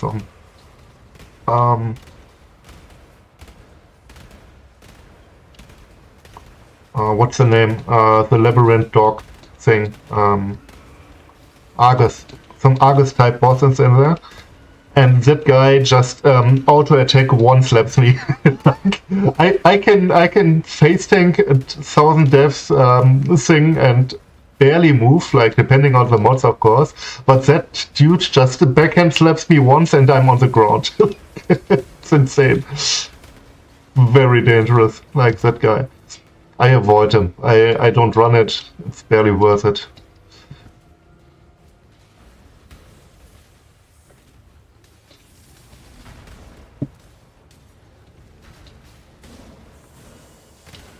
Yeah, that's like 4 essence monsters always. And if you got some soul eater in here, and you dig deep, it's gonna take a while to kill them, if you can even kill them. That's the thing. You can always TP out or something, or log out and restart the node, and the monsters are different, have different mods, etc. if you struggle with something. But it takes longer than a hollow node, and we gain those glyphic fossils in here and some essences. So they are fine, but they are very hard. Like, that's the thing. And a glyphic here. It's like 50 to 60 chaos, depending on how you sell it. Like 50 is the lowest as far as I can see. I usually don't go with the lowest prices because I often have a higher stock. But that's 50 chaos as well, like 50 to 60 chaos for such a node. Like it's that took me like 2 minutes or something to run it. And I got another one. You can farm that stuff. Fire. But I go for spires. Like I got a lot of those essence nodes as well. Those haunted tombs are, I think, not worth it. I have to check it myself. I also only ran Delve this league, this event. Before that, I barely ran Delve. There's a crystal spire. Let's go for this one.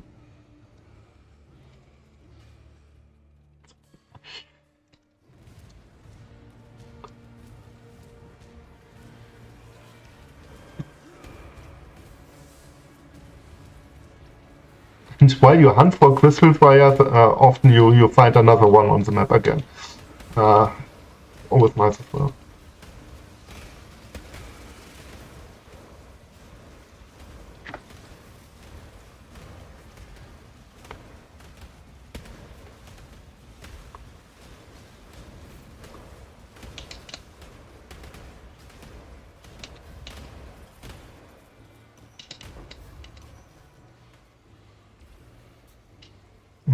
That was the one. Yeah, that's 5 ones away, but depending on the node, still relatively quick. Some are quicker, some take longer. Like the Azerite nodes with 3 bars take a while. Like you stay around there, kill mobs that are spawning, and it takes just a while for everything to spawn. Those are kind of annoying. Even though they are the best for Azerite, but I run a map and I have like 5 times, 7 times the Azerite from compared to such a node. Like I don't want them usually, but sometimes you have passed through them. Those here with the skeletons are relatively quick. Pick up a scarab. Like most of the nodes don't grant much. The gold is fine. You can basically sustain your King's March with it. You don't make that much gold, but still fine. Yeah. Corpse Walker in general are pretty rare. Even without any corruption or something, that's like 20 chaos already, like for Corpse Walker. It's not super expensive at this point of the league, but compared to other unit boots, they are more expensive. So I got just life regen while moving, because when I use Corpse Walker, I move around most of the time. I don't, I haven't bought a +1 charge on them. Like these boots, my Delve boots with unaffected by Burning Ground costed me 30 chaos. Like, I just wanted the movement speed, Burning Ground, and max life, that's it. And a free slot to cross my chaos with. I needed just a chaos roll crossed of 13 on them, and I was fine with it. Like 30 chaos boots for 1000 Delve for me.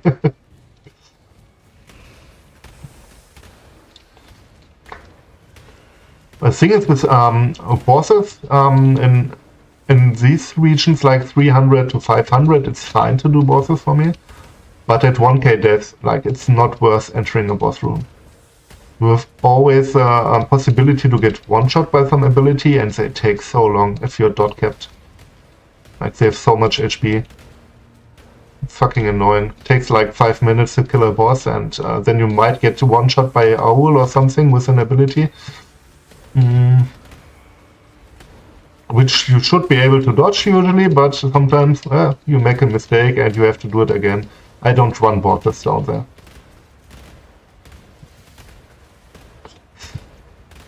That's something I do in the midsection, like this one, like 400, 500. I would encounter a boss if it's relatively quick, but it's also RNG. In terms of bosses, the Val Architect is the best one, in my opinion. Yeah, it's worth the boss if you're Mana Forged Arrow and deal a billion DPS and one-shot the boss. That's worth it.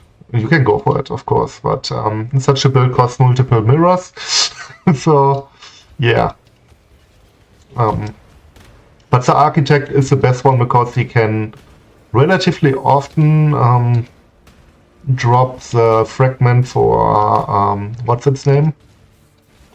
The Adorn Jubel, which is like 1.5 divine. It's fine, and has some other good stuff that can drop. I dropped a mirror last league from not me myself, my map runner. My King's March map runner brought me a mirror.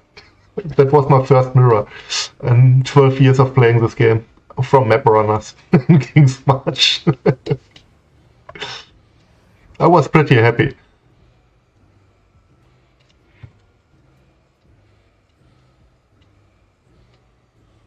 Yeah, and I got, of course, with shipping a few. Oh, here's another fire, nice. Few mirror shards from the shipping stuff, but yeah, in 12 years only got one mirror, and that's from other guys mapping for me.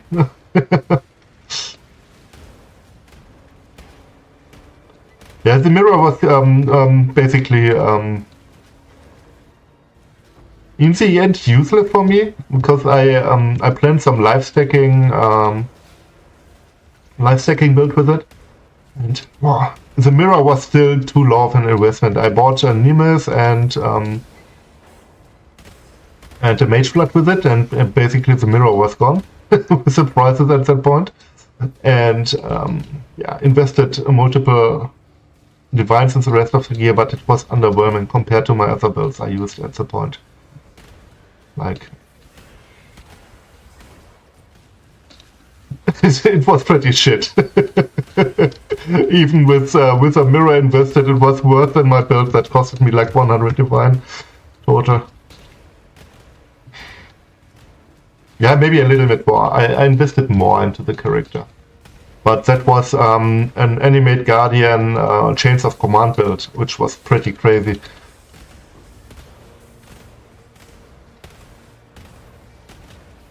I might make an Animate Weapon League build this league as well. Like, it was so fucking crazy.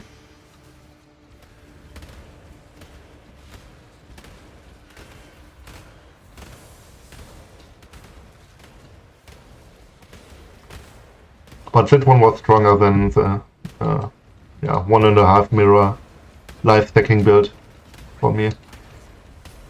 Was super tanky, I just charged around, weapons one-shotted everything. Like, I entered a tier 17 boss room and the boss was down in 2 seconds or something. It was so fucking crazy.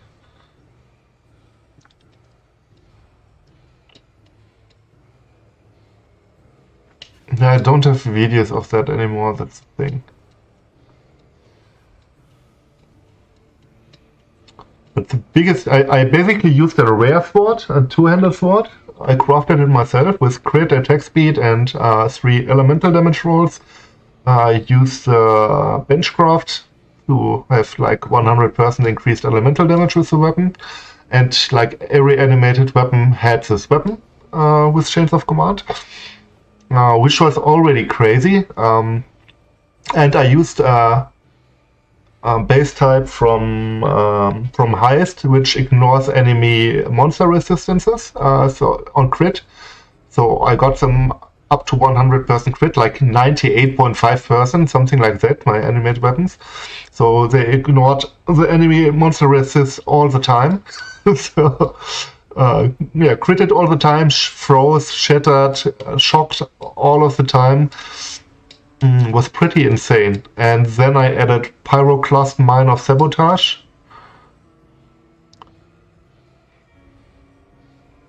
Yeah, I would make a guide again for that. Definitely. If I play it. But at the moment I'm still focused on this character. And if you add Pyroclast Mine of Sabotage, it added like 2 to 3k extra damage per minion. Like flat.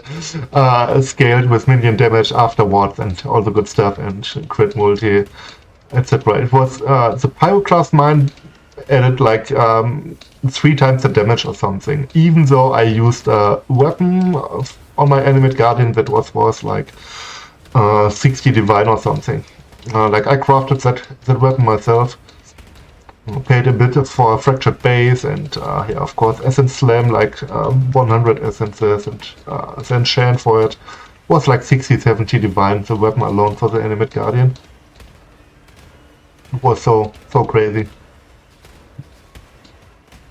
I still have the character, but without the Animate Guardian. He was super tanky, but I ran some Titanic Scarab strategy on... It was Animate Guardian with the Chains of Command body armor. Which, when it kills stuff, it uses the weapon of your Animate Guardian. For your animate weapons.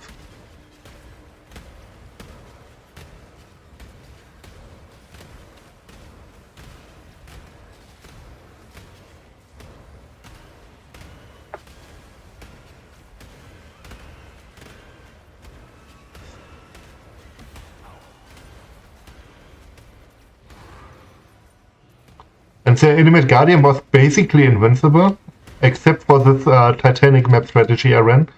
I had a really hard map, like a 8-mod map with crit multi, 3 other damage mods, and all the good stuff. And yeah, of course, Titanic Scarabs.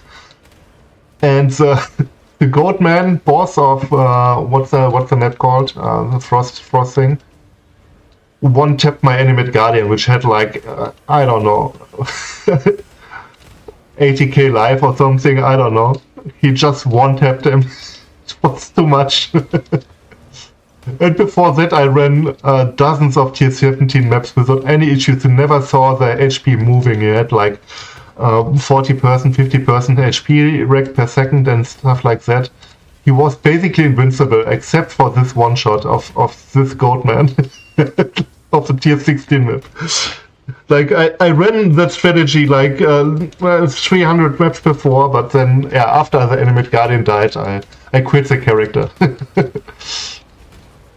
I ran Uber bosses with this character, all the stuff. The HP bar of the Animate Guardian never moved, but then he got one-tapped from one guy.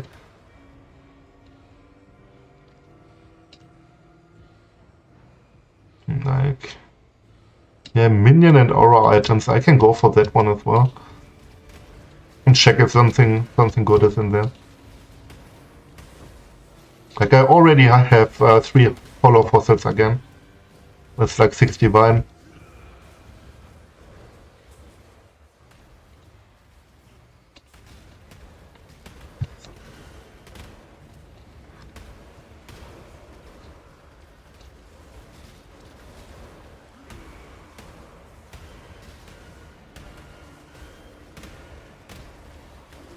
Yet I personally love to play some non-meta builds. I haven't played Lightning Strike in years basically, which was like the meta in Settlers. I just don't like playing what 90% of other players are playing basically. It's like there's nothing to discover for me. Like I like something like this. This amulet is pretty decent with minion damage, res, life, energy shield, attributes. It's kind of fine. It's like a few chaos. Let's go for this one. Just with life and increased minion damage. And the res, it's 1 divine. Up for 3 days, but I got other stuff on top of it. It seems like a fine amulet. The rest is pretty shit. Okay. But But I like the non-meta stuff, like I like to make a meta.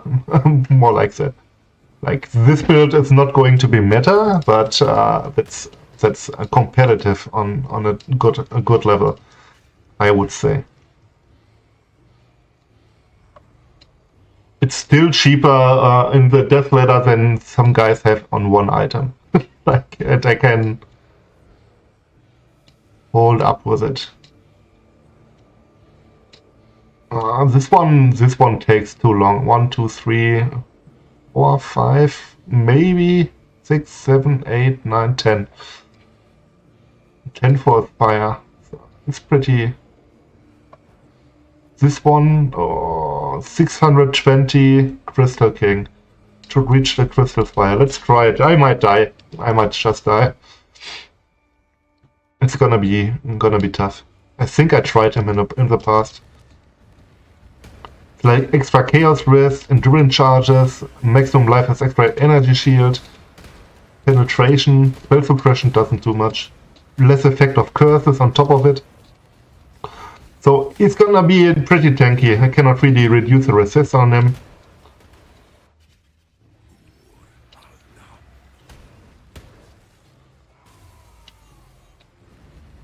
He's gonna take a while. And he has one-shot potential.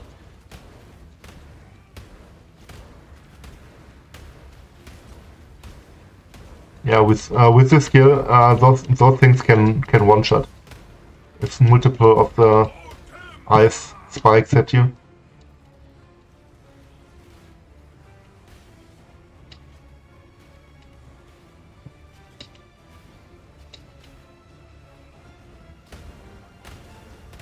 Yep.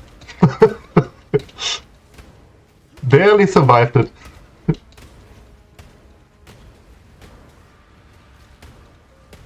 Yeah, that's always... That's just 620 here. With one damage mod, like... imagine that at 1k death with 2 or 3 damage mods, you're basically one-shot with every ability. With my current gear. If I would have more endurance charges, etc., it would be more fine, I guess. Okay, that was a one-shot. Yeah, I skipped that one. Like, it's fucking annoying. And not worth the time. Like, it's taking so long. I mean, I got from one owl Envy Amulet, which was like 5-6 divine. That was nice. Let's sell it for 2 divine, maybe.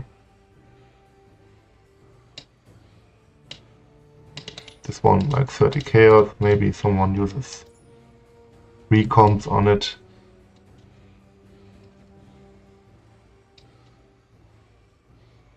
Like, the bosses are really worth it if you can basically one-shot them. If you have billions of DPS, that's fine. But yeah, I can only reach this node if I go past that guy, so I ignore it. I can't brute force myself through it. Maybe after five tries I kill him. Okay, fine. But yeah, that's gonna take a while.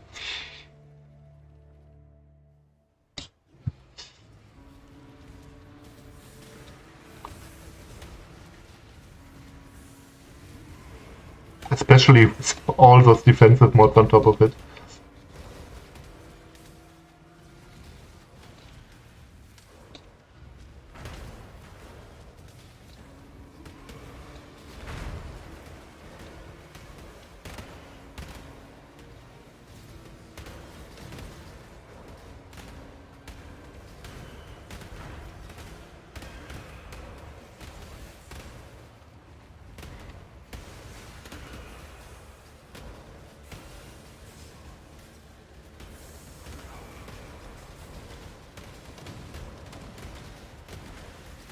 Ooh! Pretty dangerous.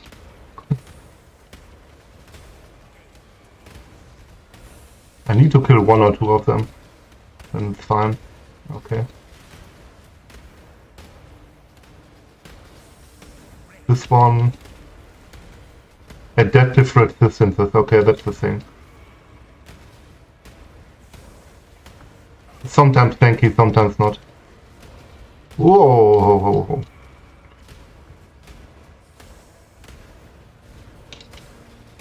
I don't know about the damage of the Chaos Rain.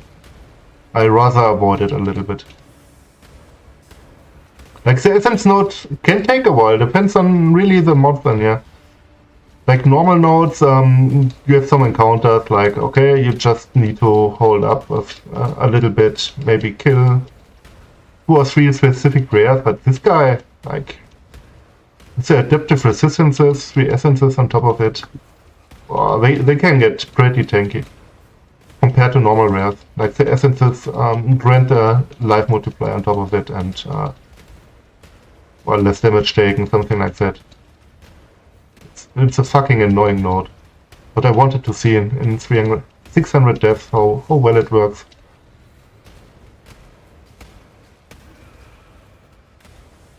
Yeah, but he should be dead in a second. With the Culling Strike. Yeah. Yeah, Glyphic, it was 50 chaos, so like it's fine. The duration is fine for 50 chaos, 50-60 chaos. It's okay, but it's dangerous. Like, if you go 400 deaths deeper, it's very dangerous. I would have died most likely. This one I have to check myself. There are some of them that have the same icon, but a different name. PoE wiki.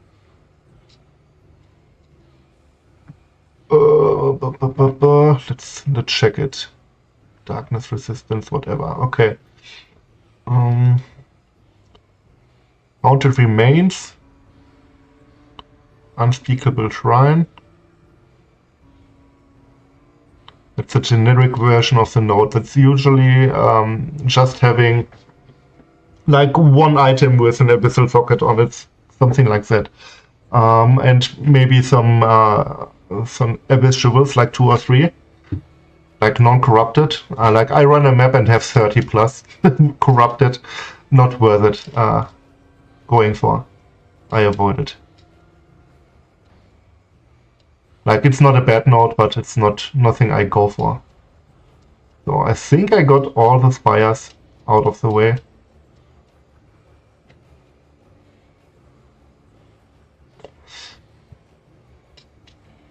Yeah, but that's something, if you delve, you learn it over time. Like, you have to take some notes, you cannot avoid it. Like, if I wanna reach, I don't know, this node here, I have to take Snugger Stash, for example. And this one, and I learn what those nodes do. And no, maybe I should completely avoid it because it's too dangerous for me, or it takes too much time. Time Lost Cavern, that's again an essence thing. Like, I avoided it.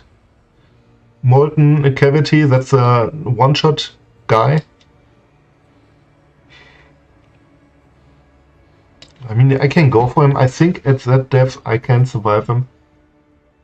But I think for this dude I need more maximum fire res. I think he has some converted fire damage and all the good stuff.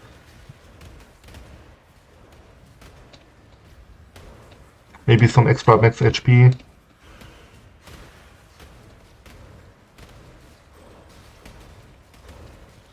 Like the first thing I want to buy, or the next thing is a Mage Blood, of course, for a lot of defense and max res and all the good stuff. That's gonna be a big one. Here, this is a guy. He's very dangerous. Like, I might get one shot by him. Yeah. Okay, Hennix, like, I can kite him, that's fine, that's okay, but when he enrages, he's brutal, like, he's fucking brutal, and he got, like, movement speed and attack speed on top of it. It's fucking brutal. And yeah, you saw what I can tank, but this dude, like, he's fucking brutal. And what's the price of it? Molten Cavity is a faceted fossil, or with a gem modifier.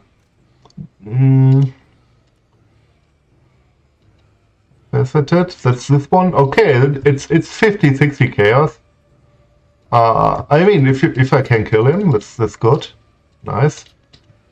It's worth it, but man, it's fucking dangerous to go for him. This dude, he's no joke. The spires on the other side are so fucking easy. You just run them like you got a spire, you kill it. The rare monsters that spawn and don't matter at all. You can completely ignore them once the spire is completed. You get your loot. You can go to the next zone and you can ignore the soul eater mobs that spawn or something. Like, who cares? But this dude, it's fucking brutal. Yeah, molten cavity, very dangerous.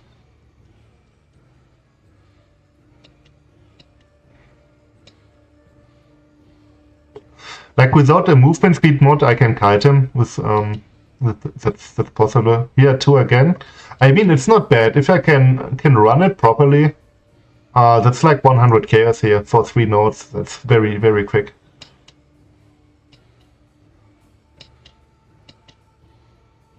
Another time lost cavern with essences, but as we saw, essences take a long time.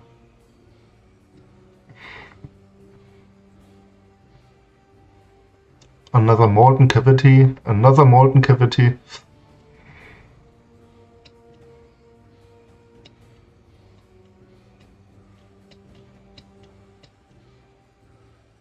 Another owl, 850 with another damage penetration again. One-shot potential. That's the stuff. I can go for that stuff once I got a mage blood and maybe an endurance charge ring. Just to have the extra defense. I'm not equipped for those nodes to do them reliably. That's the thing.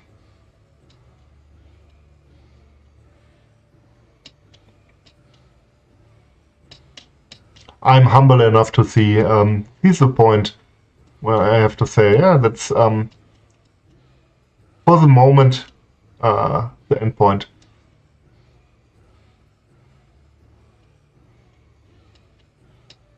Yeah, but here's another one, a Crystal Spire. 993, that's where I am, basically. Let's go for this one. And map mods, of course, get harder over time. This one has a good amount of map mods already on them, like 1, 2, 3, 4, 5, 6, 7 mods. Maybe 1 hybrid. 6 to 7 mods, and yeah, sometimes you should avoid some of them, some passes, if it's too hard.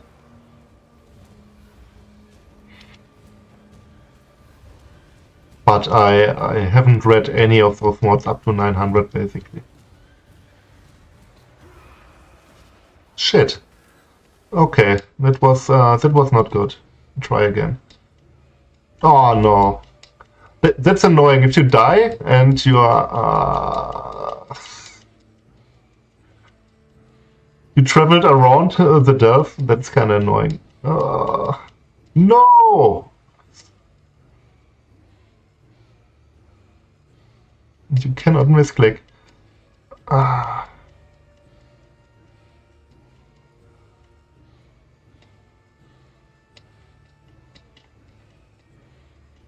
Yeah, the bats are also very dangerous.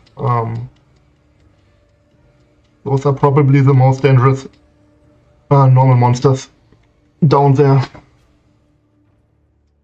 With the Screech, they deal a lot of damage, have some lightning conversion, shock you, all the good stuff.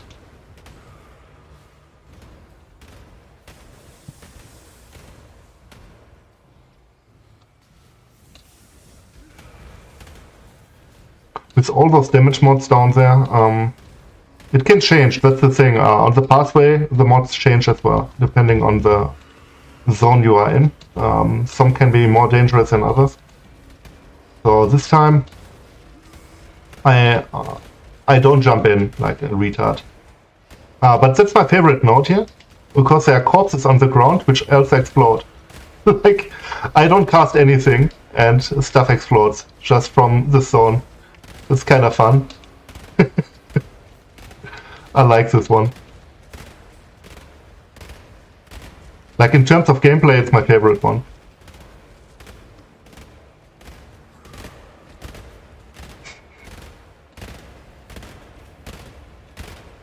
It's so fucking cool.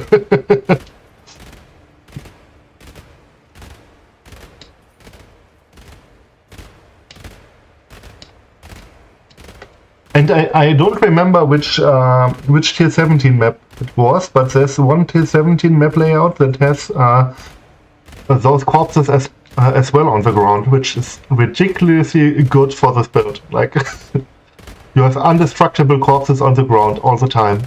I think it was the map with Katarina on it, Citadel or something. That's the best map to run just for that, just to have some corpses on the ground that always explode. It's so fucking cool.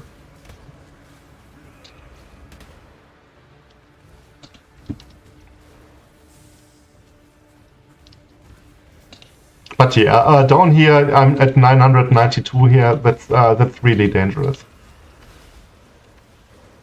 Like, I can die relatively often here. There's a Soul Eater as well. Very nice, with so many monsters and Soul Eater. That's the fun stuff I want. With invulnerability aura as well. Very cool. I like this. I'm a big fan of it.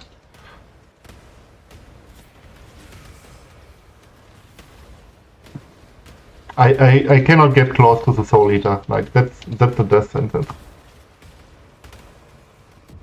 Fuck. Okay. Invulnerability aura with Soul Eater combined. That's kind of stupid. You have this bad luck RNG from time to time down here.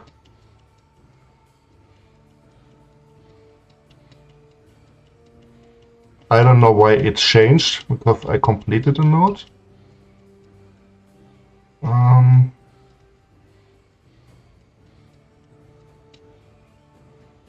Where's my spire? Ah, here. Here's another one. Okay. I can reach that. But I have to pass through a molten cavity. That's dangerous.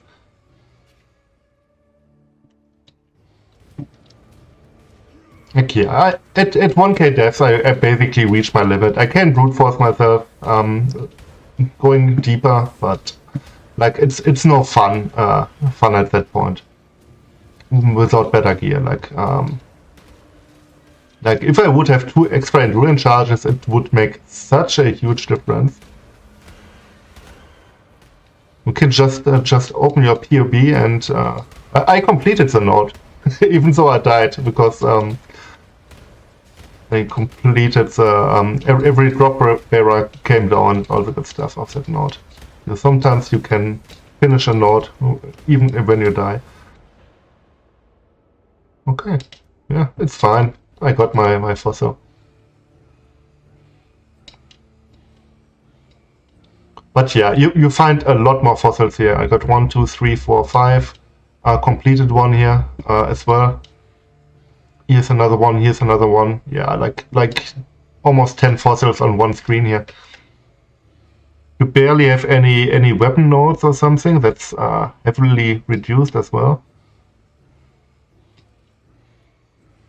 Grand Architect is kind of nice as well, but I cannot really do it. This one also has movement speeds. That's yeah, that's a one-shot of the boss again. Maybe I can pass through it. Maybe I have to test it. I should make some adjustments, like use a decoy totem or something like that, just for those encounters. Like I can min-max more with intelligent gem swaps and something like that. Just to have some room to breathe. Like if it tanks 1 or 2 attacks. Like those rooms, I just run in, throw the auto Warcry opens the boxes and I go to the other side and leave again. Like, I don't kill anything or something. That's the nice thing about the Warcry node, like, it's so fucking good. You don't have to click anything down here, it takes a while.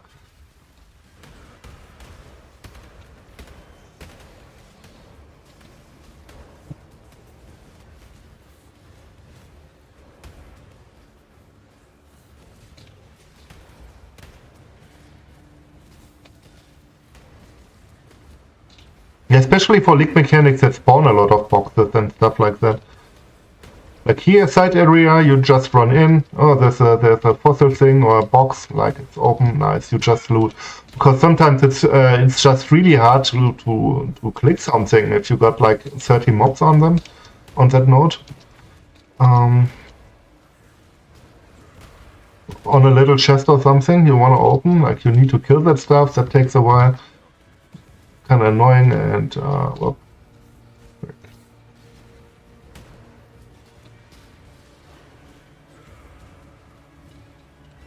It's way safer just to not having to click that stuff. Well, especially with my Abyss strategy that are like 30, 40, 50 chats you have to click per map. Like, you don't have it. Have to use it, or have to make it with this build. So this zone, I can basically stay stationary. Like, that's 999 deaths. It really depends a lot on the mobs that spawn, the map mods, etc. Like, this one is very easy here.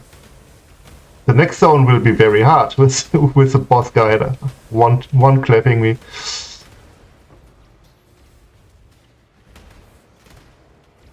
Like, I could go deeper if I want, but like it can be a real pain.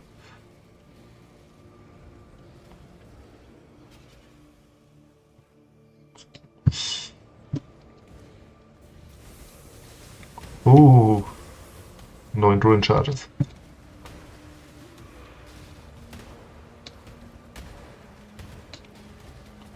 Yeah, I can. If I die after this guy, I leave the delve anyway and map again. And he most likely will one-tap me. He's very, very fast. Like, it's only the auto attack. But man, he's very quick. I don't think the fissure stuff one-claps me. Yeah. With the movement speed stuff, I cannot deal with him. No chance. Okay. Maybe this guy still wants it. Yeah. Nice.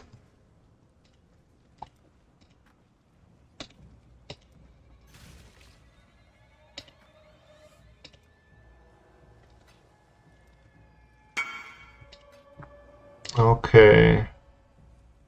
43 divine here and like 10 divine here. I mean, I started with one divine today, so that's fine. And I bought a set of jewels and all the good stuff. Let's include that stuff in here. So that's the one for delving. I mean, to be fast and do it safely, I should, with my current gear, delve around 600, 700, maybe 800 sideways to search for those nodes, for divines. But I will most likely do it after I filled up 3 quad tabs with Abyss jewels to have something to sell. So I hope you got your screenshot. Let's go for the next one.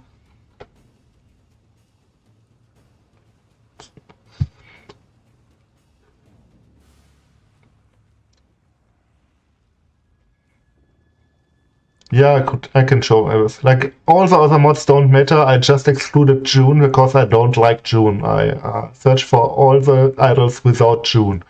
Because it's fucking annoying if you have June encounters in the map, like when you just want to walk around. It's annoying. So yeah. Here just the first line is important. 25% to be corrupted, that's the important thing. The rest doesn't really matter. There is one with 4 spires, like you have always like 4 things to run. That would be a nice upgrade, but I don't have it because it doesn't exist. I have to recomb it myself, and the rest are small ones with increased chance to contain an Abyss Jewel, as high as you can get it. I don't have any other mods on them, basically. The rest are trash mods, like there's nothing.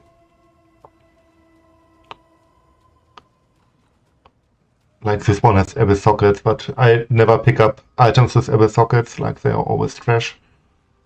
Yeah, maybe you can have some nice mods on top of it, like map drops become a tier higher, that's nice.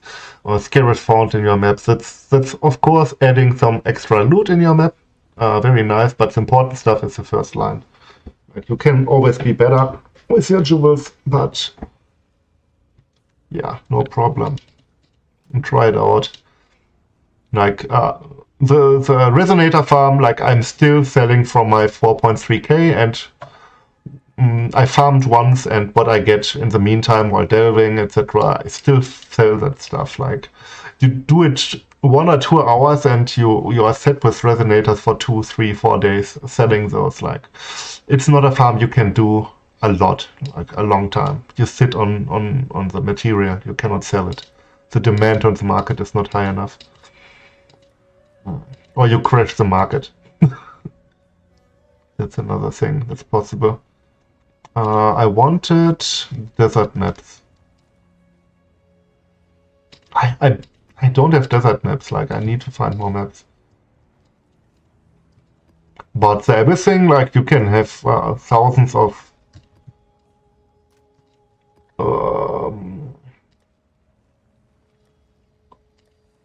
those, and yeah, there's something people want over time.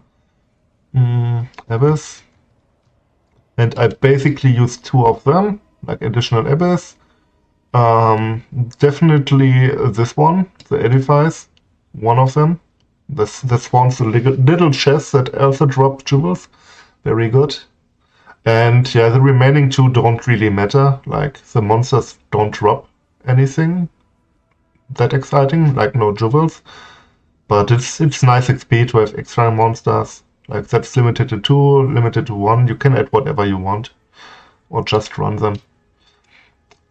Like, Reparation Shrine is kind of nice, and Evolving Shrine, both are kind of nice as well to add.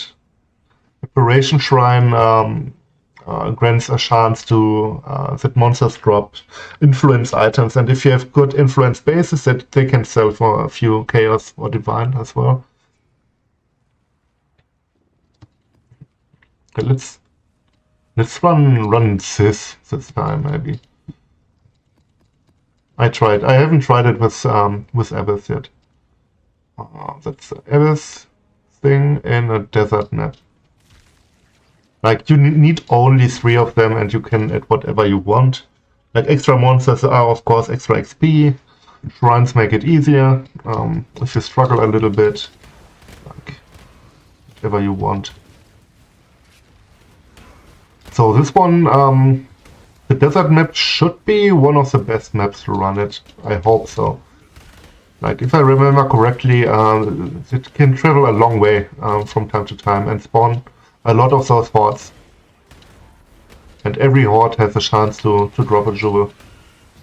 And that's the goal. Basically run a map that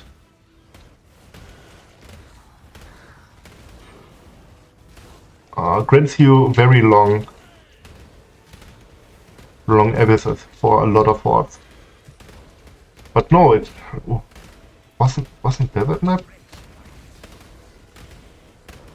I think Bog or something was pretty nice as well, because it tries to get around some mountains and stuff like that. I have to figure out the best map for it.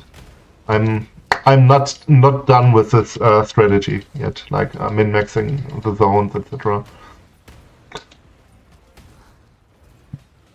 The idol with the 25% chance, the 2x2 one corrupts the jewels. Every jewel that drops from such a thing is corrupted with 5 or 6 mods.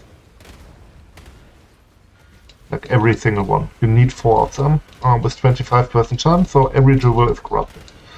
And then you just increase the chance to drop more jewels. So you don't have to filter anything out, like some trashy 3 more jewels or something. You of course have to set your loot, and you don't even need to change your loot filter. You cannot find any other jewel. Like there won't be any blue jewels or something like that, as far as I know.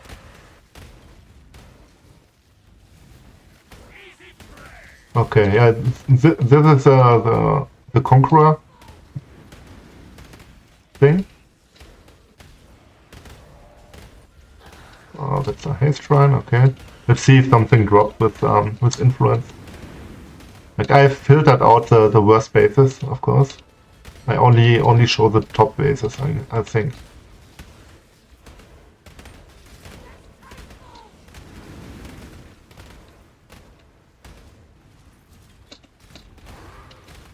But yeah, those buyers drop me a few divines as well. The maps can drop in there, of course. The Abyss Jewels. It's pretty nice.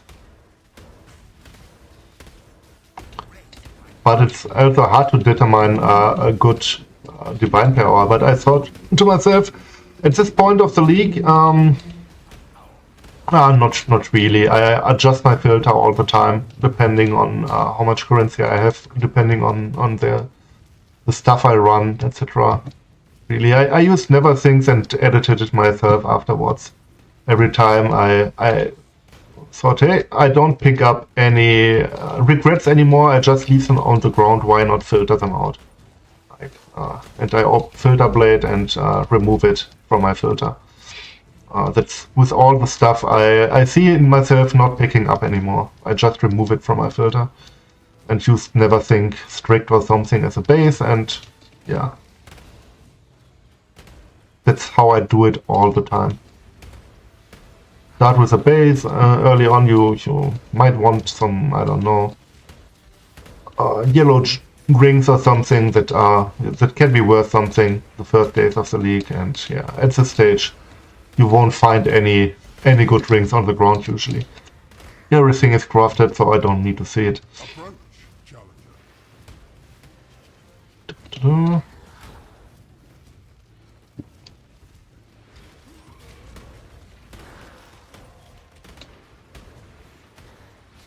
Oh, I haven't changed my setup after that. Yeah. It already feels better. Just a weapon swap for obliteration, for clearing. I need to change my boots as well for the Corpse Walker. I mean, Corpse Walker don't really matter for the Abyss farm. Like, you have to wait anyway for monsters to spawn. You can just... I don't need Blood Rage, I got friendly charges all the time. It's just reducing my HP regen. Early on I used Blood Rage, but now I don't need it anymore. Like, since a long time.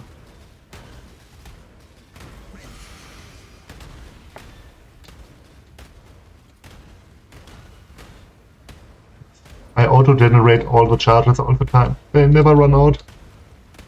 Except I run a map with yeah, charges are stolen. That's a different story, but yeah, again, like, how many do I have? Like 10, 20, 30, 35 Abyss Jewels in this map. Yeah, 36 even. Frenzy charges are generated with this node Mob Mentality. Warcries have 5% chance to grant Endurance Frenzy or Power Charge per power.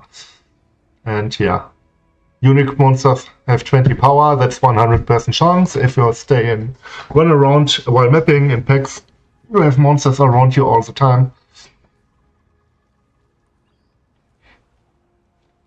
Yeah, it's just with the basic setup, like without max quality gems, max chance gems or idols, etc. It could be even more. Like I min-max it more, and it's just a basic setup with stuff I had in my stash, etc.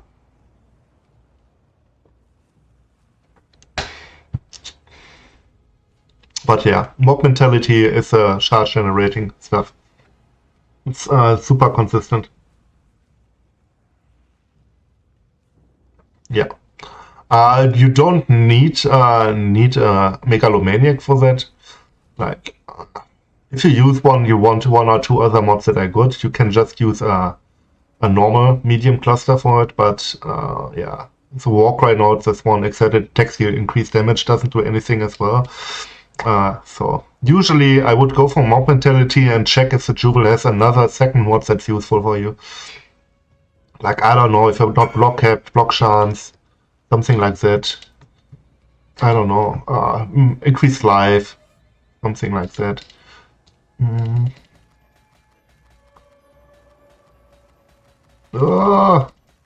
I need to make space in my inventory to sell that stuff. I haven't identified everything yet. I have to do it afterwards. First sell the resonators. Okay. How many?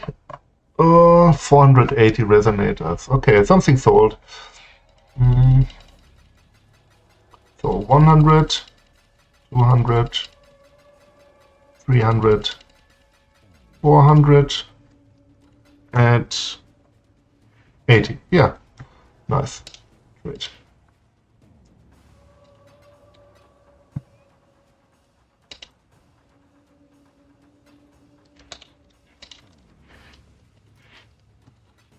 I got 3 quad tabs. That's it basically. Like, I got a lot of tabs before quad tabs even existed. That's the problem. I would probably only have quad tabs if I could. That would be nicer. But yeah, I got 3 quad tabs. That's it.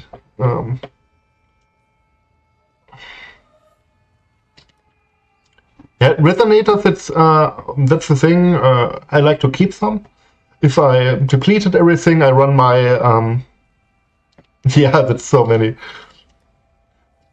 I think about filtering out the hypnotic eyes, because I don't think they sell. I haven't watched if I sell them. Like, I didn't monitor it, but in theory those should sell the worst. Because barely anyone needs them. Those every minion build wants ghastly eye jewels, and many attack builds want either searching eye jewels or murderous eye jewels, but almost no caster wants hypnotic eye jewels. Maybe for some abyss build, like one, but they don't stack them. So I think the blue ones here. I have to check it how many sell.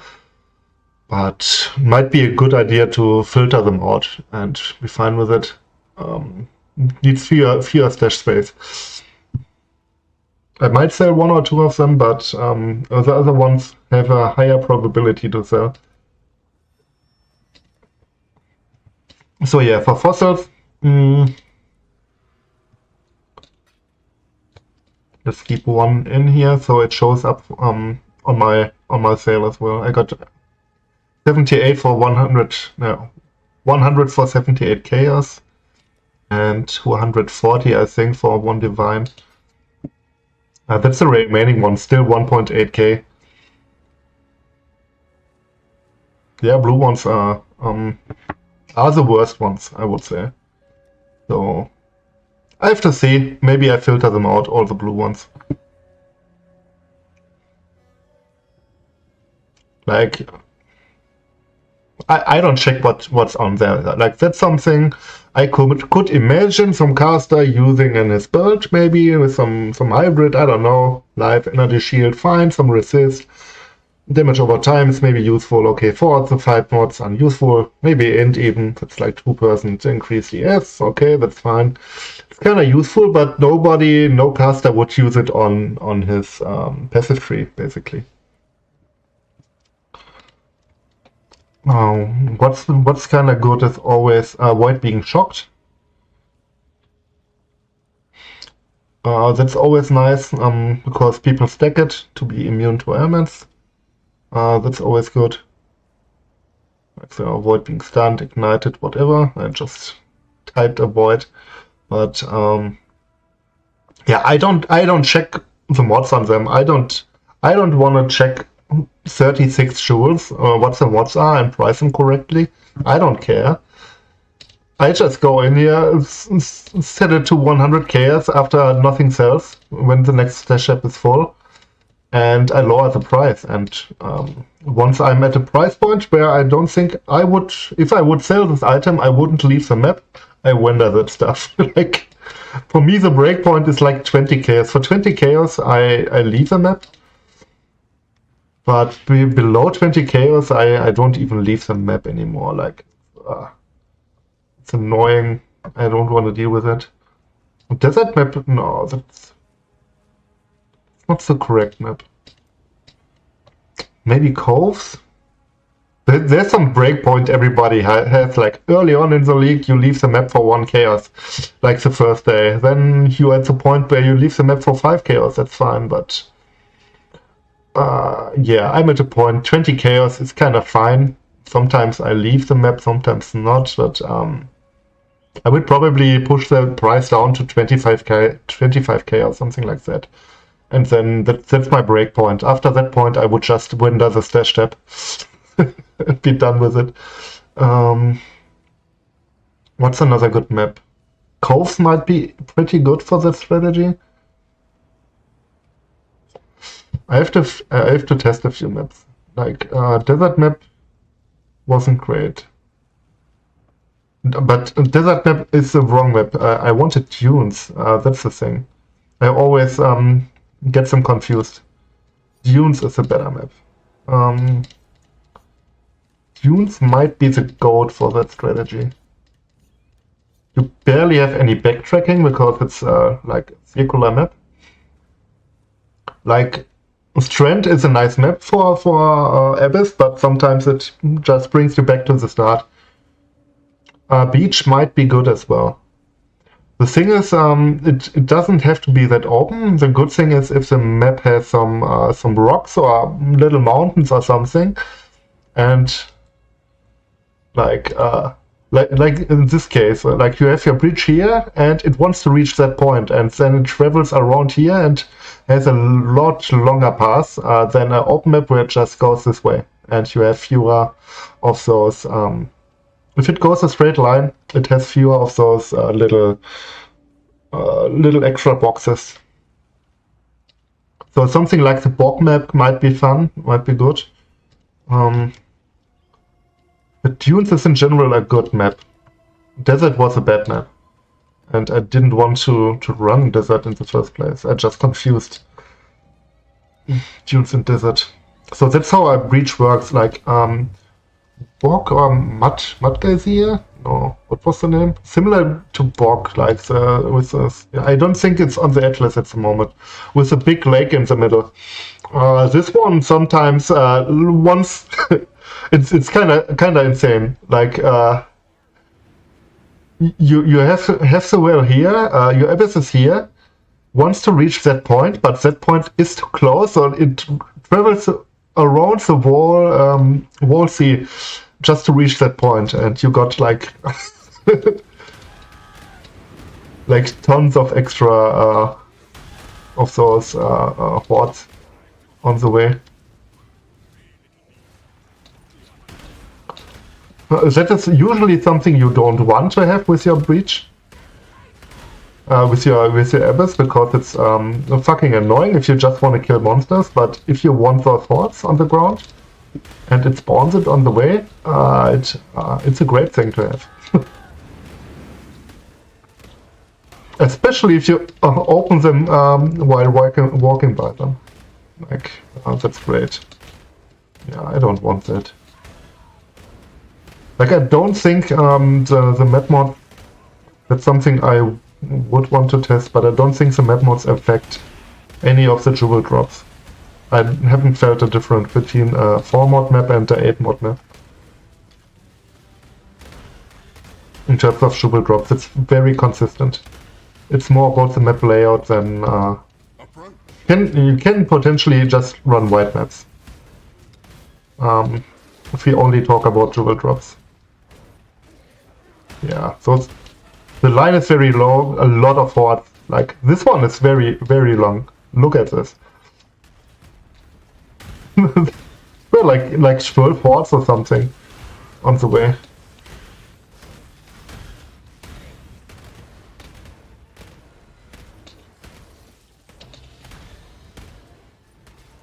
And again, and this map is pretty decent for that. Like, every horde has a chance for jewel. Or map, or divine orb, chaos orbs, whatever. Like, it's really annoying if you have to click that stuff. But if you don't have to click that stuff and just loot, it was like this single line was 4 jewels. Like, it's kind of crazy. And I don't use Corpse Walker, so yeah, that's Dunes is a great layout for that. Fun map with an easy boss.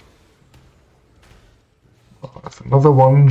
I just have to follow the jewels. What?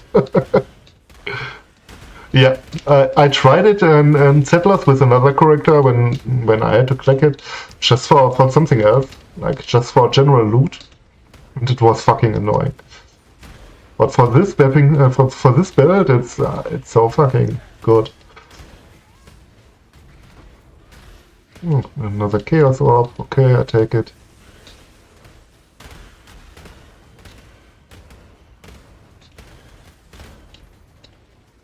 Those are like basically similar to chests from Blight, something like that. Like better than normal random chests on the ground, but with yeah, jewels in them instead of oil or something, like currency and maps.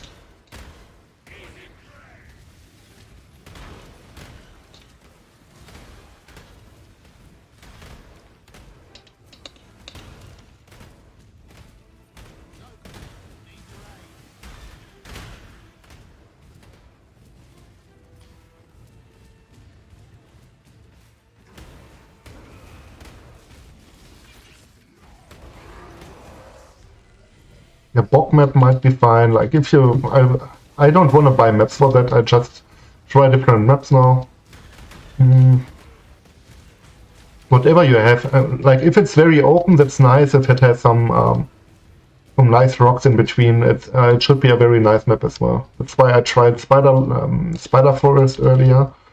It wasn't that great, but something similar to that. Like this bog map, I tried next. Like that's the thing, and you need a lot of wisdom scrolls. Like that's again like so many maps. Man, a fortress map, another 100 chaos. Nice. Like 8, 10, 20, 30, 36 again. It's very consistent.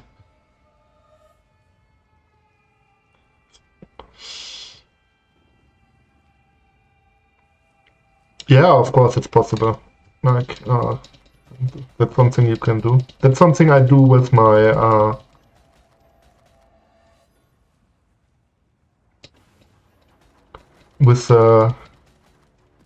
the last map was 36, this one also 36, like, it's always over 30 of them. Like, the chance that there's some one divine or more jewel in there, or 50 chaos, let's say at least 50 chaos, I would say there are 3, 4, 50 chaos jewels easily in there, like, without checking it. Some stuff will sell over time. Yeah, it's consistent, but of course it can take a while to sell some stuff. Like some jewels might be worth a divine, but needs 5 days to sell because nobody searched for it earlier. That can be the case. Some things sell like candy very quickly. And the nice thing about this build as well, you can run reflect map. I can run every map mod on tier 60 maps. Like the only thing that reflects damage is Unearth. If you cast Unearth with such a high level in a pick, that can be dangerous, of course, but if you use Corpse Walker in a tier 60 map, you barely use it anyway. So I need to change this one, and now let's increase the clear a little bit.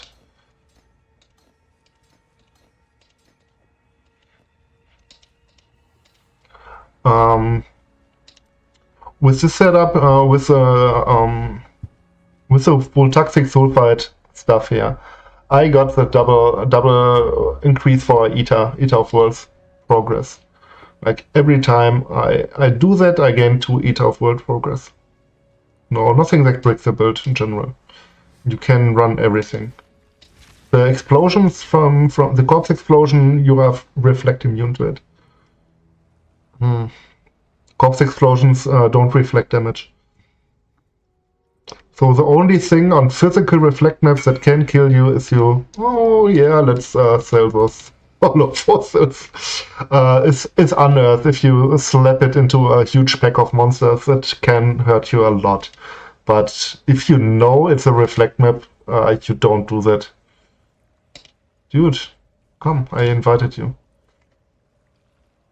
No region map can be quite annoying with mana.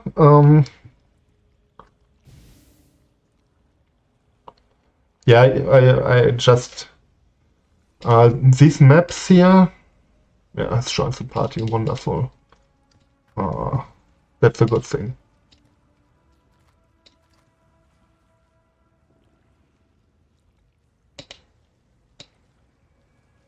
This guy is in another hideout than I am. Okay.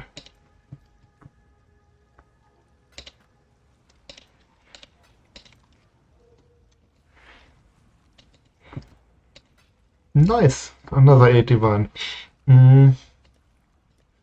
Like these maps here, I just had a full stash of strand maps, alted them, wild, everything. I haven't checked it once.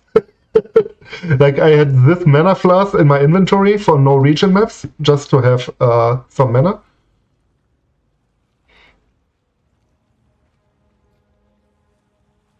And that's it. Like I can Warcry like 102 times before I run out of mana with my current free mana. And yeah, because my Warcries, where is it? General's Cry cost me 1 mana with a mana croft here and quality with life and mana on it. It's 1 mana cost, like. And my shield charge is like 2 mana, and yeah, I frost blink a little bit less, and that's it. Like, yeah, you can run no region maps. A lot of recovery. I have the leech, which is not affected by no region. I got the life on block, which is not affected by it. All the good stuff. So no region is no problem. No less recovery is no problem.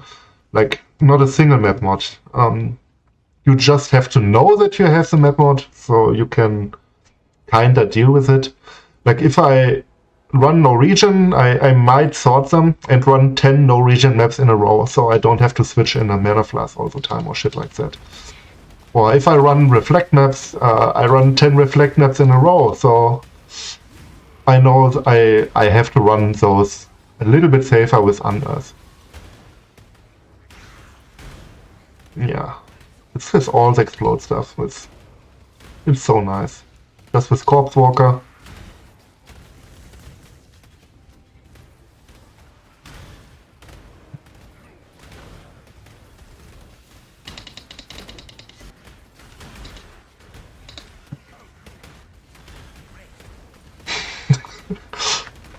Yeah, reflect is usually not a problem at some point. Like Corpse Walker corpses have low life, but it's enough to trigger to kill blue mobs and white mobs. It's usually enough, and the rest is chaining to rare monsters, etc. And if there's one rare monster and you cast Unearth on it, it's not killing you in a reflect map. That's not a problem as well. Yeah, bog map. Look at this path. Like it's going in circles again.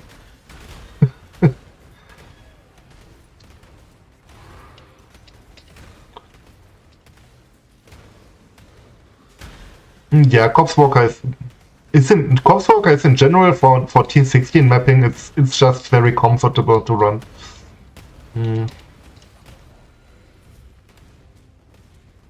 So you don't need to cast Unearth that often. I mean, casting Unearth is not a problem. It's very quick. It's not a huge deal. It's not like casting Desecrate, which would take way longer. But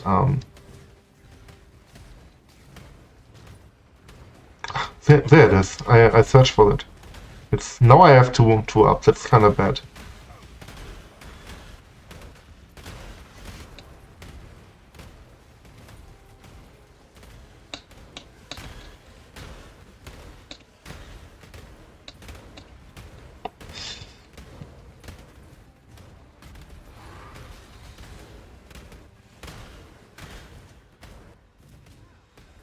Yeah, that's nice. Yeah, that's good.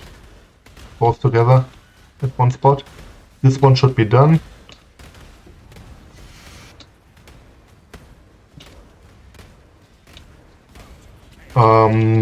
Spellslinger should work with Unearth, yeah, but yeah, why not? But you still have to attack with something for Spellslinger to work.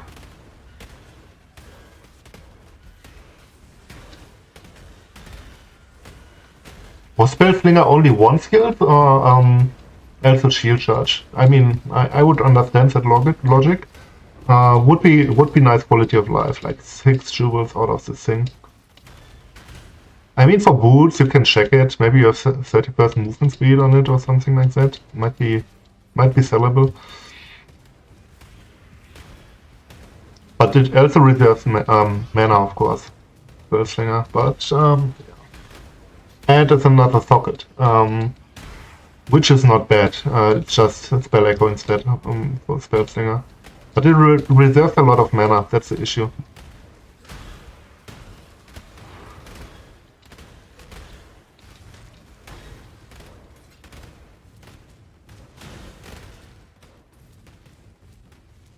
Yeah, it's also great for farming Breach, but I don't think Breach is worth it at the moment.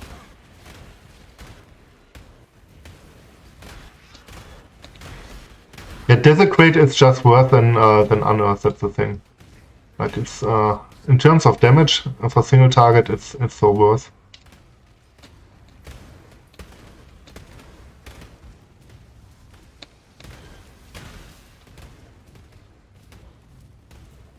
I thought I ran over an Abyss, correct? I thought there were two. Whatever.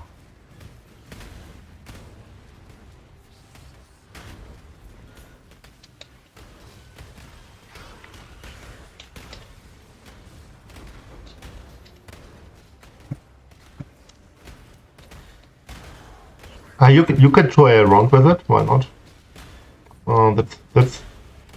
That's the thing you can do, but I see many issues with Spellslinger. That's the problem. I use life tap in my setup because well, the mana cost is pretty high with that amount of cast speed, and you probably still need life tap in there. And if you have life tap, you reserve the Spellslinger on your life, which is pretty bad. That's my main issue. So you have to deal with the mana cost of Spellslinger Unearth. Like, it has a reservation and it has a mana cost on top of it you have to deal with, which you don't have to deal with in self-casting. So reservation and life and mana cost on top of it. That's two things. It's a lot to deal with.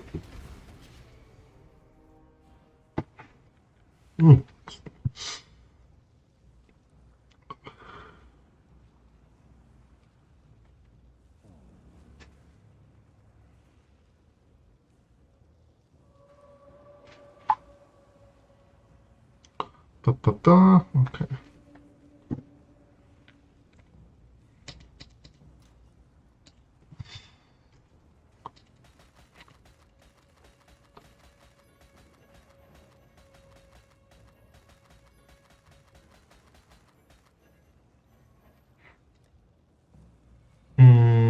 Yep.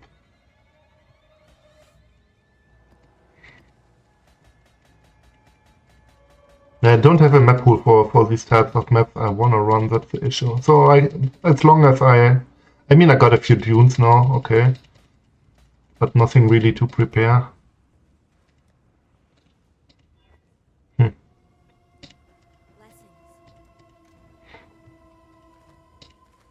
So let's try a few different map layouts. Maybe I find something really good for me. Fields might be nice. Let's try this one. Dark Forest might be fine, but the boss is really annoying. I don't even have to kill the boss. Like just go for the abyss and leave the map. Like, it doesn't really matter. Coves might be really good. Like all the maps that are relatively open, but also have stuff that blocks the path a little bit. Everything of that is good. City Square was not that great. I tried that one earlier.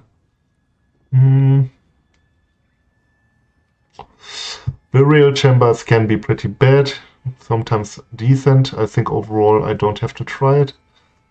Alleyways, no. Arcade. Arcade maybe? Arcade has some decent cards as well, as far as I remember.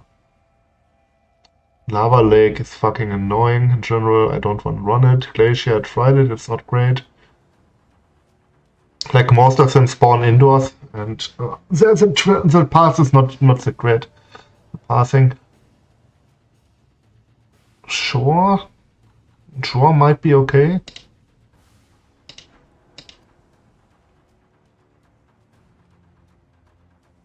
Maybe racecourse.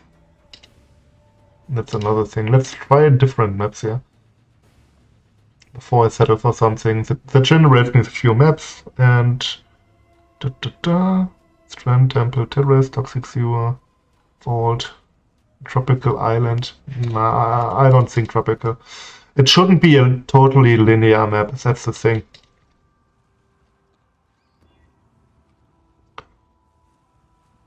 With completely linear maps, you have the issue that you have to backtrack a lot.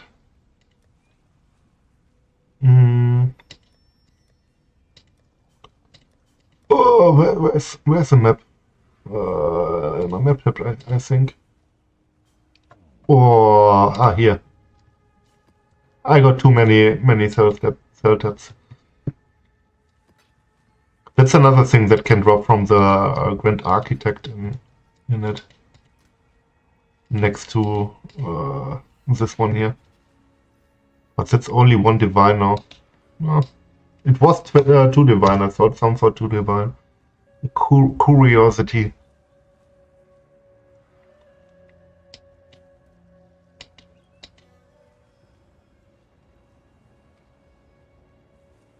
Let's try Blaze Course.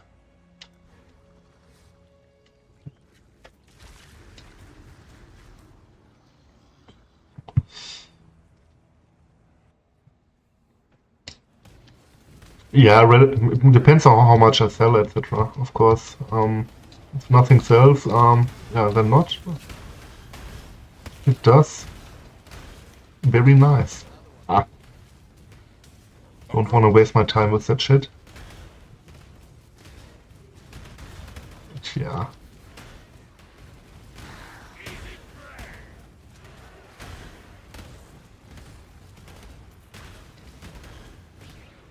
Let's see how well racecourse is. I have a feeling that this layout is nice as well, because it often tries to go around this path, but we will see.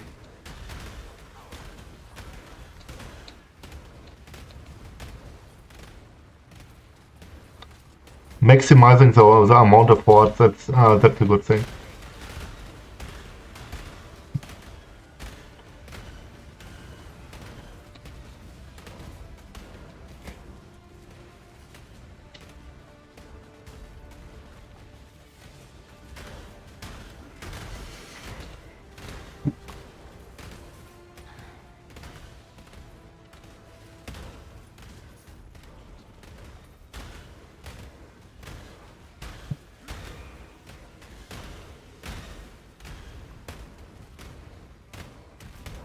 Yeah, most stuff is pointless at the moment, that's the thing. In terms of mapping strategies. Like if you invested a lot into something, fine, you can still do it. But if you, for example, go for Essence, the Essence things are relatively expensive, and Essences are so low in price because the market is oversaturated. Like the best Essences, you can buy them for 3k or something, the maximum upgraded ones. Like you have to invest multiple divines to even run the strategy on a good level, and then you have to run it a lot to even make some money with it. And at this point, mapping strategies that are gamble are good, I would say. Like Harvey is still good because you can always get some mirror shards or fracture orbs or something like that. That's usually never bad. And yeah, this one drops something that's not really craftable. You cannot craft 5-6 mod jewels, so that's something that can only drop. So kinda nice. And crafting bases are another thing that's still valuable. Like a week or 2 weeks in a league, people start crafting way more, and that's the demand. But the crafting resources are usually relatively cheap, except some high tier crafting resources like the hollow fossils. And that's only the case, I think, because we got 2 or 3 classes that scale pretty well with Abyss Jewels. Like the Rampage guy, you want to stick Abyss Jewels, that's the thing. Then you got the Prophet that scales with Abyss Jewels, and even Mana Stacker kinda likes them at some point. On any normal character also likes some Abyss Jewels. It feels like there is always some demand for good Abyss Jewels.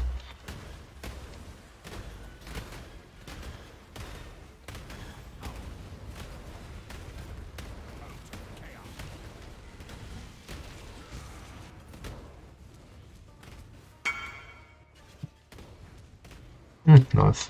Another divine.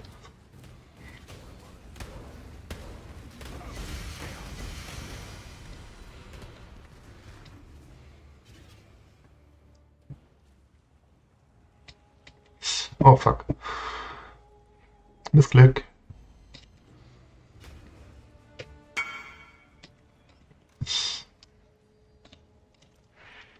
Oh fuck. Fuck. I need to make room.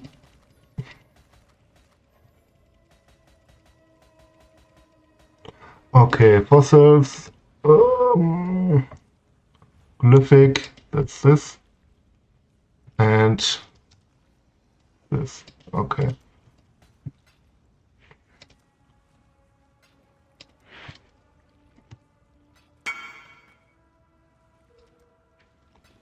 Okay, nice. So I sold 11 divine. If I didn't stash accidentally some of those jewels, the money of them into something else. One paid me instead of divine, paid me in chaos. That's in my chaos thing here.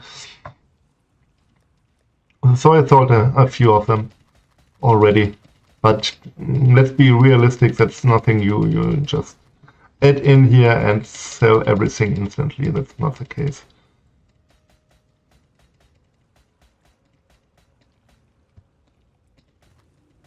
Yeah, just from today, like 54 here and 11 divine down here. Just from today, that's fine. And a lot of stuff still to sell.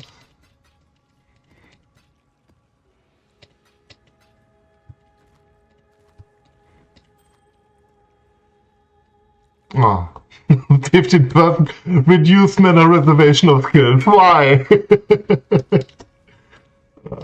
Yeah, okay, I'm still here.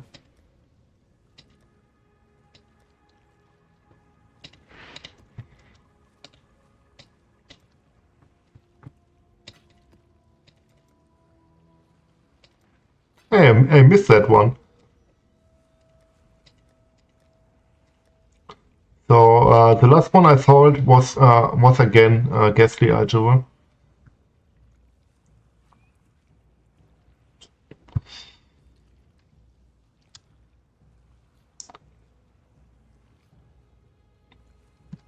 That's not great. It's like a 3-mod jewel, something like that. The taunt hit is great. Physical damage is not that high. Life, energy shield. Many minion builds I play them as hybrid. I would use something like that usually. I play life ES often on minion builds because you barely get hit, and it's just a nice max HP pool. But I don't think this jewel sells for 1 divine. It's more like 50 chaos or something.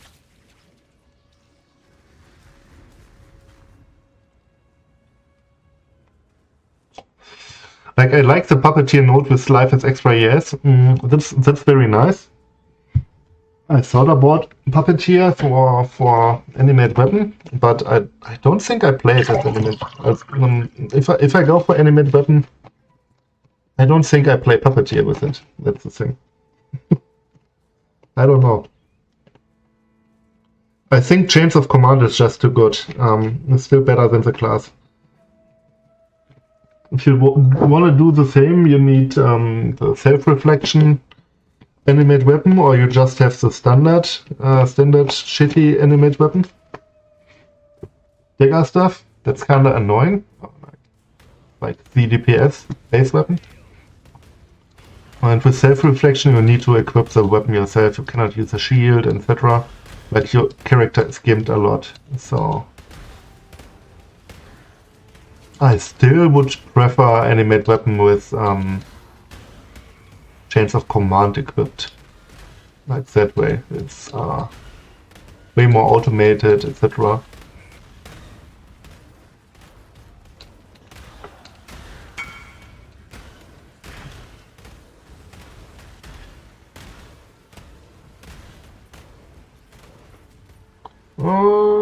It should be the last one anyway. Let's sell it.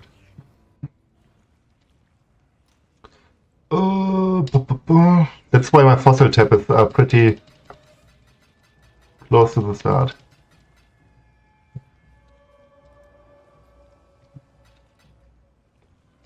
Yeah, that's. I mean, I sit on those resonators for a long time.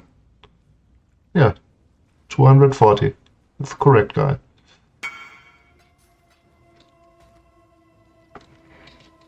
But it's selling over time, like it's just yeah, sitting there making some money. Pretty steady. That's I cannot say how much divine per hour the snapping strategy makes. I cannot tell you that. Like, it's really hard to tell. But I know it's making money. That's the thing, and it's kind of fun.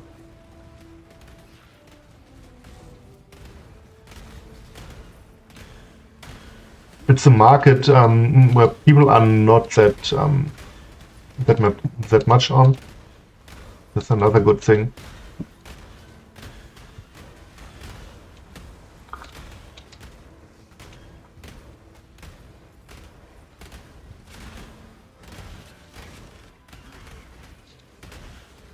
It's like the thing with the items you equip on your character. If it's not a unique, it's another thing. Or rare unique. That stuff you can sell pretty quickly, like Ashes of the Stars or something like that. Of course, but with rare items that's always the case. Like, you can sell it instantly or sit on it for several days, and that's the same for any jewel. So it's really hard to tell of this stash tab how much sells for a divine, how much of it sells for 50 chaos, and what of it doesn't sell, except I scan every single one of them, which is a huge waste of time. If I check in stash, I already found half a quad tab again. If I check the prices of it. So just dump it in there. Hope for the best.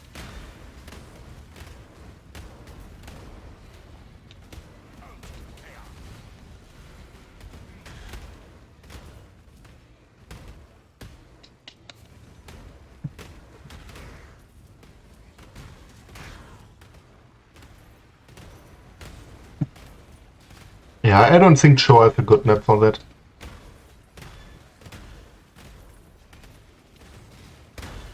It doesn't travel down on another layer. From the looks of it. It only takes short ways.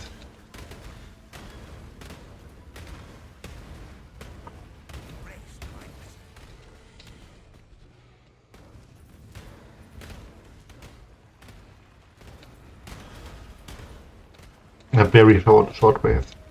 That's not good.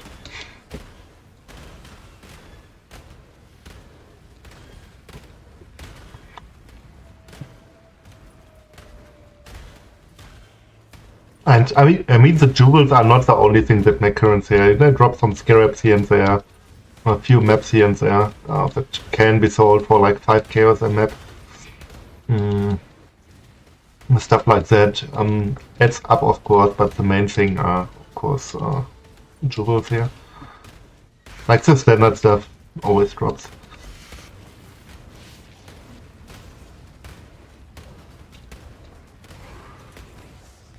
And the Azurite farm is in theory it's like 15-20 divine depending on your character speed, loading times and other stuff. Can be easily 20 divine an hour, but it takes days to sell it from just 1 hour of farming. So it's 20 divine every couple of days basically.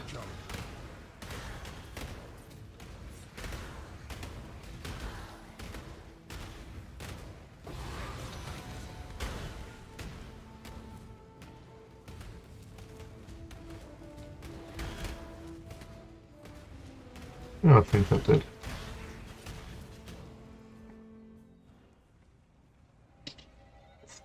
Still a lot of them. Like it was still a lot, even though the passes were very short. 10, 20, 30, 40, 45, 47 or something. Like I don't have enough ID scrolls to ID all of them. Oh, holy shit! And most of them are not blue. And I had most of the idols in my stash, like just random chance to grant that stuff. Like it's maybe 20 chaos or something with a chance to drop jewels. I haven't checked too many prices of it, but it's not that expensive to set up. Especially since you only need this single mod on a jewel. If you min-max it with, I don't know, scarab chance and drops, etc., of course it's more expensive per thing, but I'm the guy who likes to try different things, and I don't want to invest too much into one strategy, because I change it up 2 days later anyway.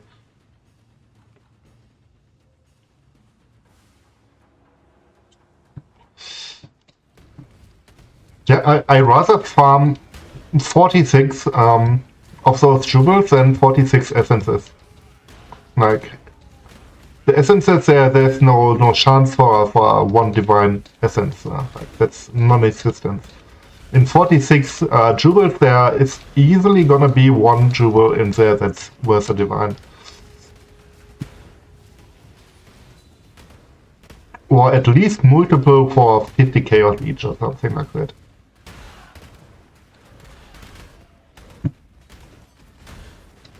I'm a firm believer in that.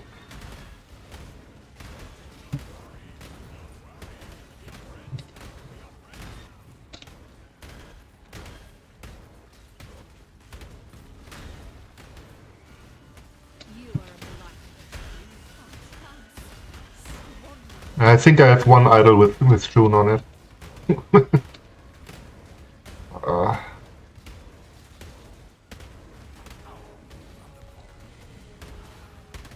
I just ignore it. Now the other things cannot spawn. That's fine.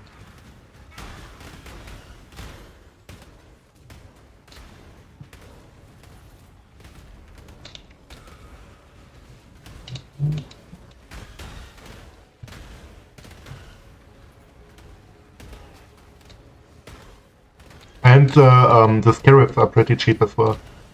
Those are like 1 chaos scarabs usually. For each. Like you invest your map and like the basic of 3 chaos worth of scarabs. Like 3 scarabs, you can add of course more, like I said earlier, but that's the base you want and or need. It's very cheap, like not, I don't know, a strongbox scarab for 250 chaos or something.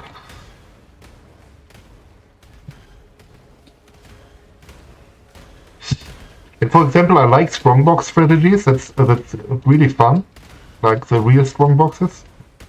But man, I don't know how many divines you need to set it up perfectly, so it's worth using scarabs, etc. Like how many, like 100 divine or something to make it work? With all the chance to open it again and rare strong boxes, those are 2 mods you need on the 2-2. Then you need all the other mods on it as well, like more Arcanist chance and stuff like that. Quantity, whatever you want. You want at least 2 mods for strong boxes on each jewel.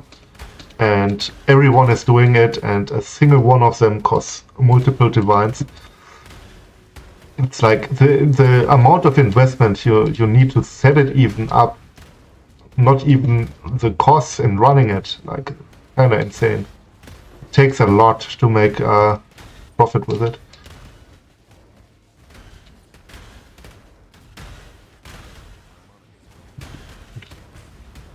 I mean, if it's set up, it's most likely gonna make good amount of money. I mean, that's the reason why people run it. And it would be a nice farm for this character as well. If I open the boxes all the time, I finished it and it reopens again, and it's kind of cozy. And strongbox monsters are basically in the radius where everything explodes, which is kind of nice as well. It would be a fine strategy for this character. But man, I don't want to set it up and buy all the scarabs for it, which are expensive as well. The amount of investment, it turns me off a lot. And then I have fun with it for 2 days, and I'm too lazy to sell the idols I bought for it, and I just lost currency at the end. I hate to resell stuff. Maybe a week later I want to run it again, and I need to buy that stuff again. Like, it took me probably 3-4 hours to even buy the stuff, so that's another thing. Like, it's fucking annoying. I mean, do I have some ambush?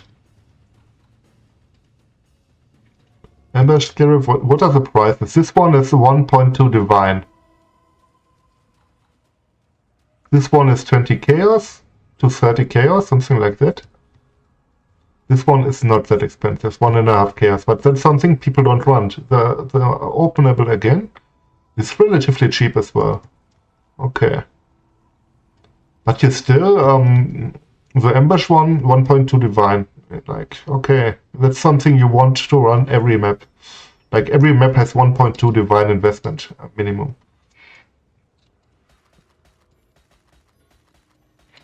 I mean, you get something out of it, for sure, but man, I don't know.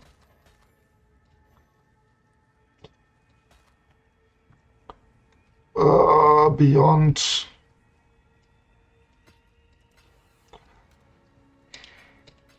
Yeah, that's an... I might, I mean, I don't know, I fill my stash stats up. Maybe I stop the strategy and think for another third one. So, I don't know. Yeah, in the worst case you do. If you don't find 2 divine orbs per map, at minimum, you lose money. And of course you run a tier 17 map, which is usually like, yeah, 100 chaos as well. Terms of course, you invest like 3 divine per map easily. And another one of the Jewel Sword. And again a Ghastly Eye.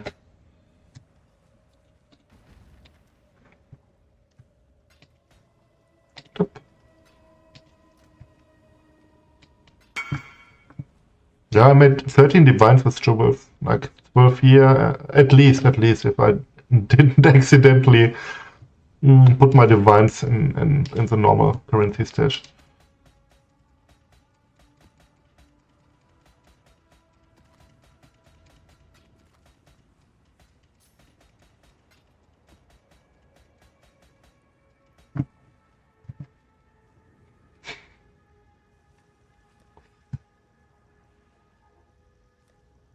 Yeah, I think I'm right about the blue one. Those rarely so.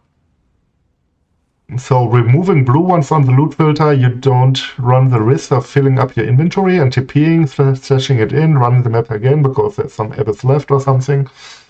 And yeah, your stash doesn't fill up that quickly. But I keep the blues in until I finish fill up all my stash tabs, then I remove all the blue, vendor that shit, and fill it up again with the other ones, and then I might change the prices of them over time and run another mapping strategy in the meantime.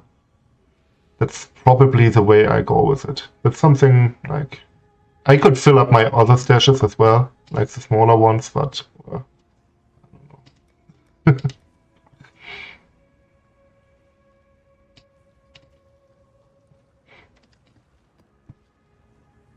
Okay, Coast map. I have high hopes in new Coast maps. Maybe.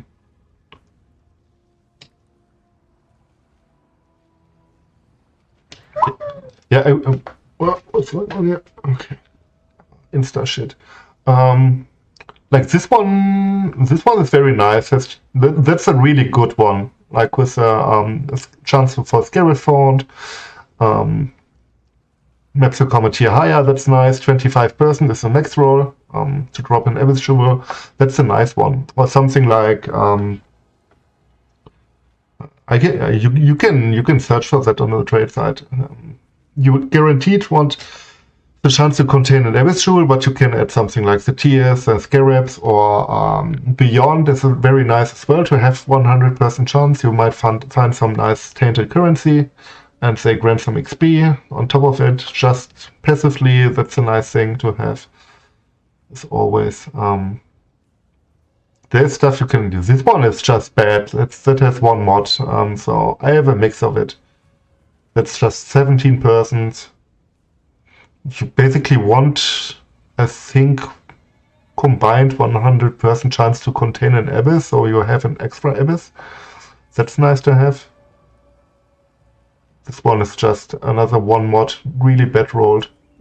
This one is a Shrine, which is nice as well. Extra monsters, some character power. There are a lot of mods you can have on them.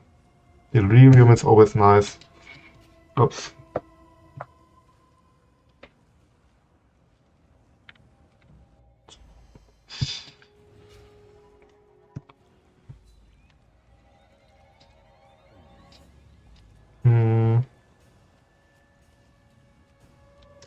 Yeah, let's take more Abyss monsters for the moment.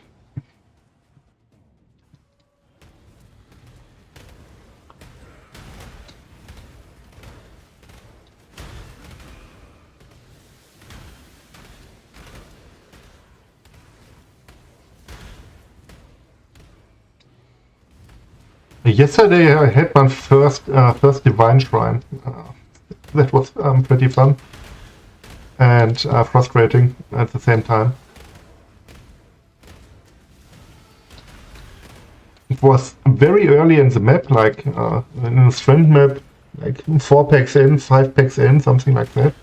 Very early, but in the end I had like 1.9% chance to drop a Divine Orb, something like that. Was a decent roll, but still only got 4 divines out of it. I hoped at least with like 1.9% chance to drop something like 8, 10, something like that, but only 4. That was like, yeah, it wasn't great.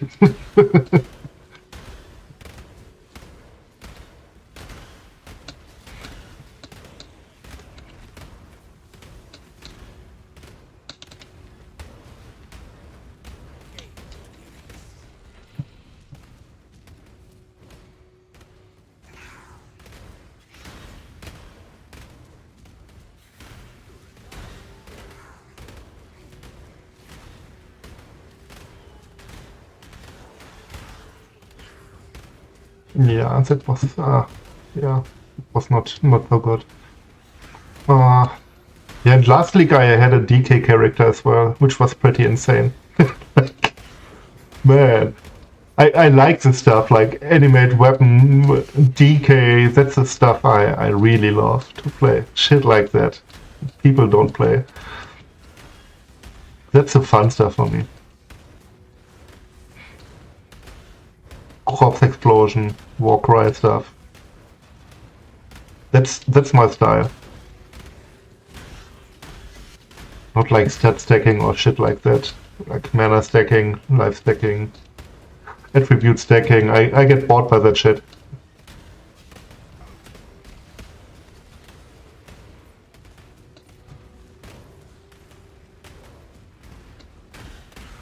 And it takes way too long to set up the character. Stuff like that. Way too expensive. But DK, man, that was a ride. Was so strong. I ran viewers with it with DK, with fucking DK. But I sold a few items of them. Got a helm with level 34 or 35 DK and cast by channeling, which was basically a six-link helmet for me. And I made him super tanky with max block, max spell block, and etc. Yeah, and the great thing about the DK build was basically early on it's super strong, and then every item I like builds where every item makes a difference. You get an upgrade like this one here, like you start with it like with just rare gear, and you get your upgrade, your first item, obliteration. You feel the obliteration wand instantly, like all the extra damage from the explosions plus the explosions on top of it. You feel it instantly. Like you equip Cosplay Swirl, you feel the poison on the enemy. Like Cove was really disappointing. Man, that was disappointing. Never again.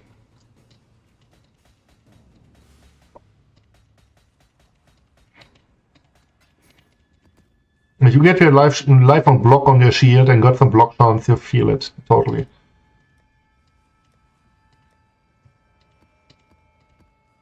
No, maybe it's a field map. You get your extra explosion, you feel it. You get curse on it, you feel it, like you feel every item. Same with the cluster dribble mods. The onslaught, the permanent onslaught, you feel it. That's the stuff I really like. When you feel every change or addition you make to a character.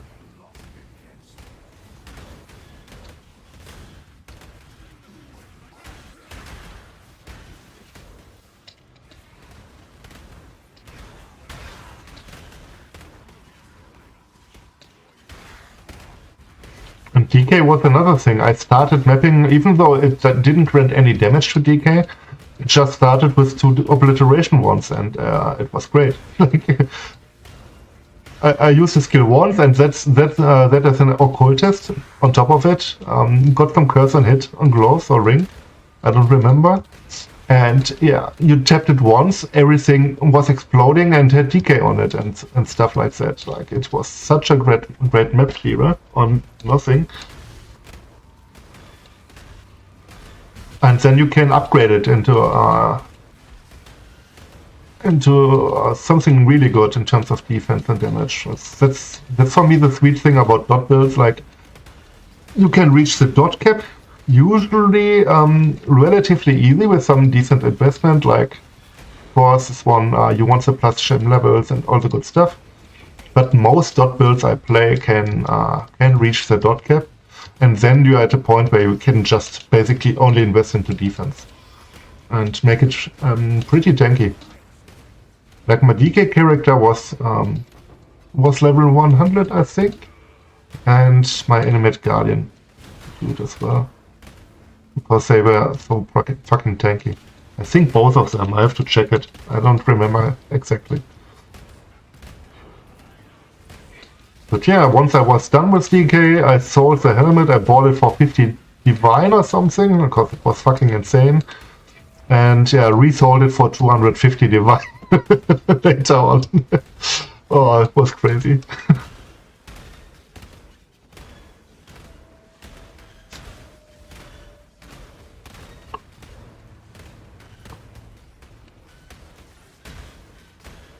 What do you mean with DK?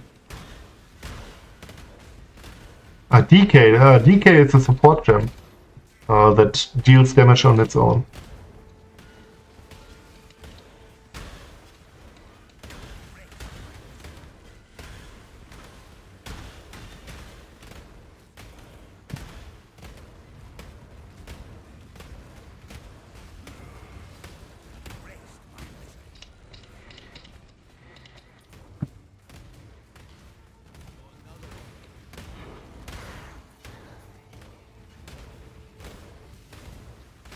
I still have the POV of this character, and the character still exists, but I sold a few things or used stuff of the character on other guys, so it's not complete anymore.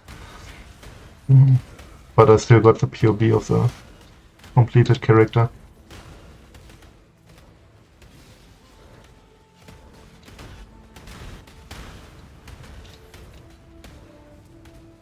And it's really, DK is really hard to scale.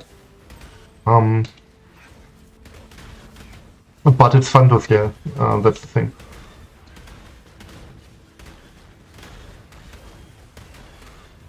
And it's easy to start, like, all dot builds are basically really great league starter in general. Like, it doesn't matter if it's Ignite or Bleed or something like that. Usually you don't need a lot of investment to make a good character with it, especially in terms of damage. But yeah, of course they don't have infinite scaling like Stat Stacker, etc. I can share it after the map.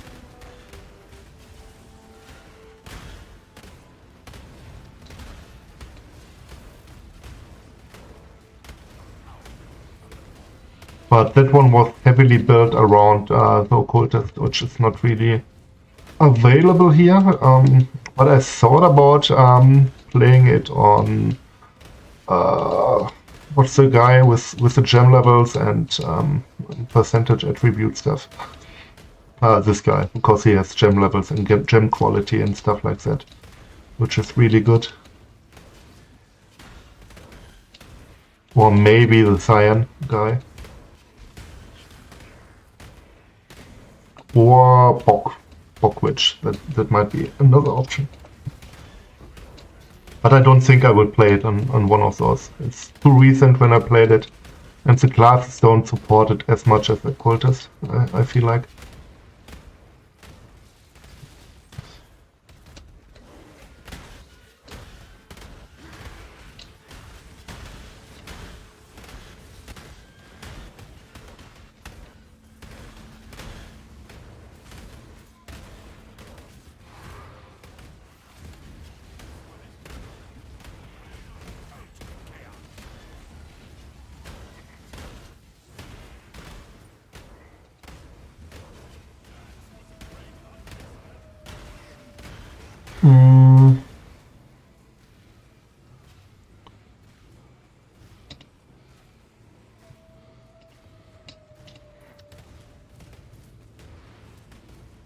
Here's another one.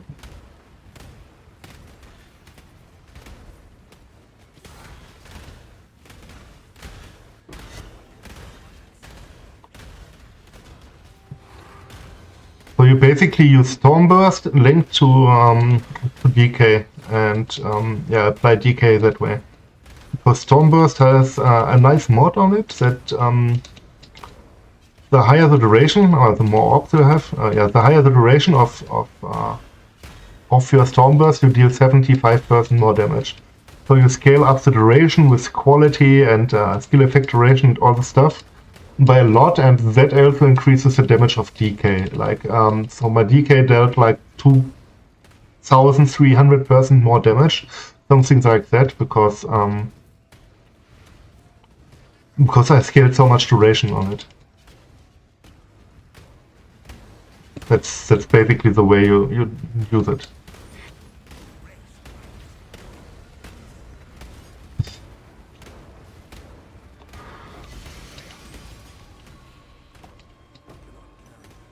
Yeah, okay.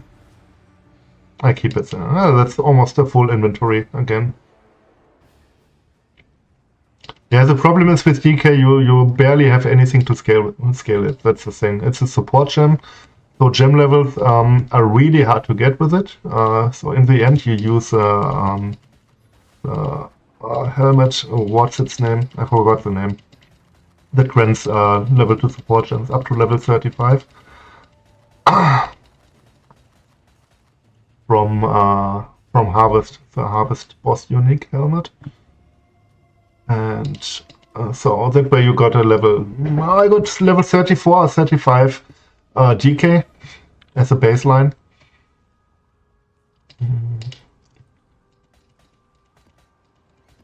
I think I should filter out contracts, like I never run them and I never sell them. Like they shouldn't be on my loot filter. I just pick them up, stash them away and never do anything with them.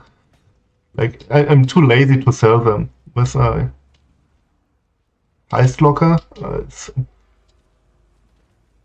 like, I got a lot of them. And I don't have any strategy with it, like, same with Blueprints. I will never do something with it. I cannot open my path of building, that's the problem at the moment. I need to reboot my PC. I mean... That's my path of building at the moment. Like, I just started it. Up, path of building, and it's instantly having an error. I cannot dismiss it.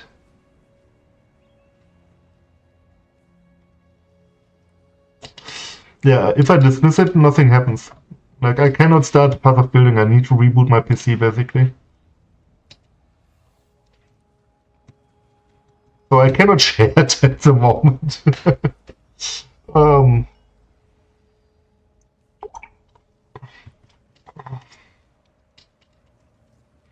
But maybe that's the thing. No, I can share the profile of it.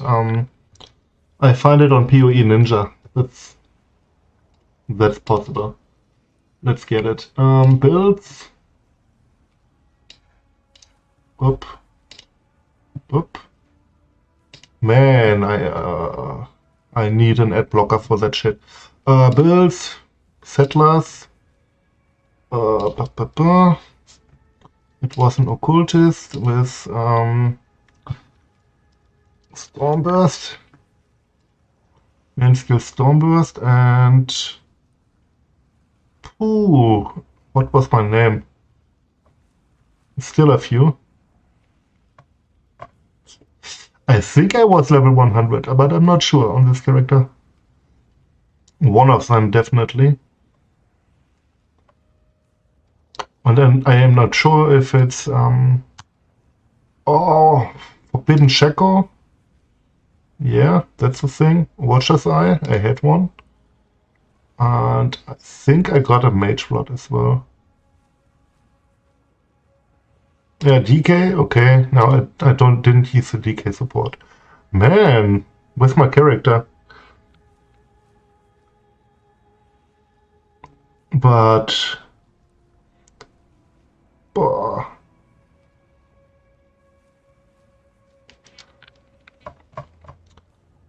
I can find it out. We figured that shit out. Character selection. No, I have had block on another browser, but I use one browser for streaming stuff and one browser for loot content and stuff like that. Standard stuff. The Decaying Milky was only level 96, okay. That's the reason I cannot find it. He was only level 96, but he's not in here for whatever reason. The Animate Guardian was 100, that's the thing. No, I used... yeah, I sold the helmet and the belt. The belt was Mage Blood and the helmet was Forbidden Shackle. But got some Ashes of the Tsar, Perfect One and stuff like that. a nice body armor with that shit. Recover life on block with a Stormblast Mine, that was another thing. Each mine applies 5% increased damage taken to enemies near it, so you just apply DK and throw the mines on the ground and they take increased damage all the time. That was a nice thing. That's why I got some level of so-called support gems, because I had some enhance on top of it. That was the third thing. Yeah, damage over time multiplier. That's a good thing, and a fun passive tree as well. I traveled a lot. I traveled a lot on the passive tree. In the end, I got max block and spell block with about 75% of each. It's not really possible anymore on this character yet, since I removed some items. But I got yeah, again, action speed and a double temporal chain thing for cooldown recovery, and action speed cannot be below base value, that's the thing. Yeah, ancestral vision to be immune to all ailments, that's a nice thing. Even the minion nodes just for the skill effect duration here, and the increased effect of offrend. The helmet, I sold it, I remember that had, I can show you a similar one. Most people use a DK helmet, like this one. No, that's Impending Doom. That's the wrong one. DK. Something like this, with socketed gems are supported by level DK. But I had level 34 DK, and on top of it, cast while channeling. And cast while channeling also worked with DK in that case, because I used the channel skill. You use Stormburst in that setup. That's the idea. Because the last line, exploding orbs deals 75% of skill damage for each 0.4 seconds of remaining duration. So you scale up the duration a lot, like with increased duration or more duration, efficiency, get a lot on the passive tree. No, I don't. No. A different league. Oh, lucky. Okay. So that was the thing. I had a near perfect helmet for it.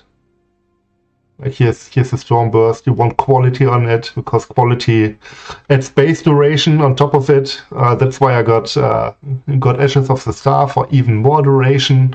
For Stormburst, you scale most of the damage with duration with Stormburst, like. And in the end, you just tap once, like with Unearth, and you got a 10-second dot on the enemy. And you can do other stuff, like dodge abilities, throw mines. Like with Stormblast Mine, I got close to 100. Yeah, I think I even got 150% increased damage taken. Yeah, I do, but I made a new channel and I don't have them anymore. That's the problem. I don't have the videos anymore. The recordings of them, I delete them after a while.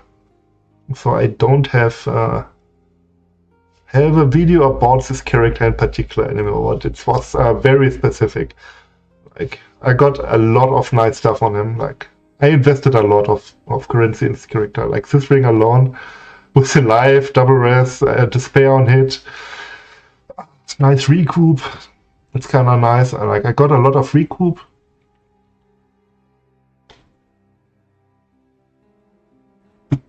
So yeah, that's possible.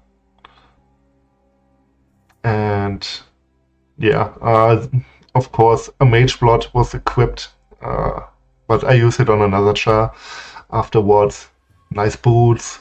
Like, I got all the avoid elemental ailments a lot. I think I even kept my spell suppression on this character. I had max block and spell block, thanks to this one, Forbidden Flame, and Flesh for Mistress of Sacrifice, so you gain the offerings yourself. And I got Desecrate Bone Offering in here, so I received the full chance to block and spell block with that, and the rest was from gear and passives and stuff like that. So I kept block, spell block, got some life on block thanks to the offering. No, it's the life region on block, yeah, and the recovery on block. Like, it was super tanky. Super tanky.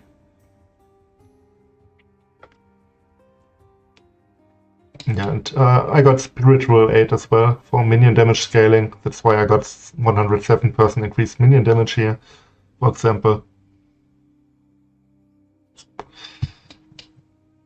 Like this dude was pretty fun and crazy for a shitty support gem like DK that nobody plays. It was so fun.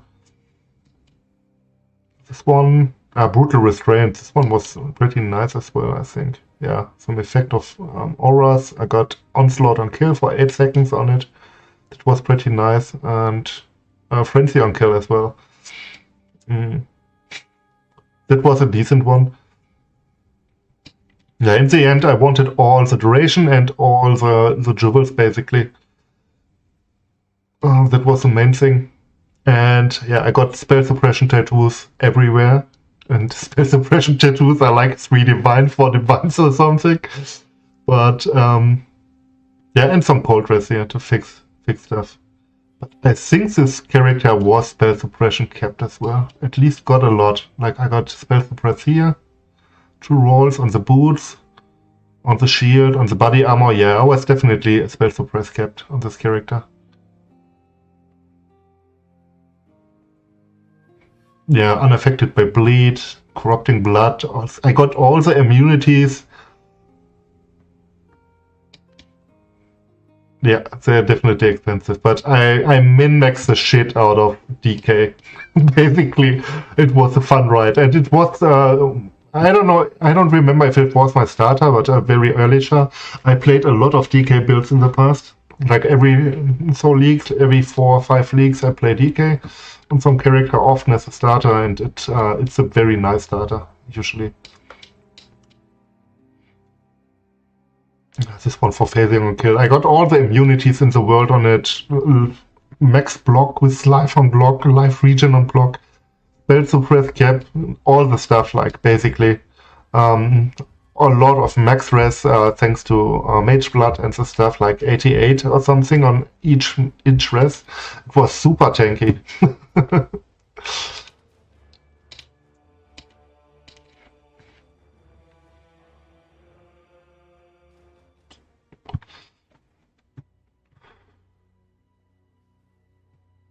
But my POB isn't working. I have the full completed. Yeah, that's fine. That's fine.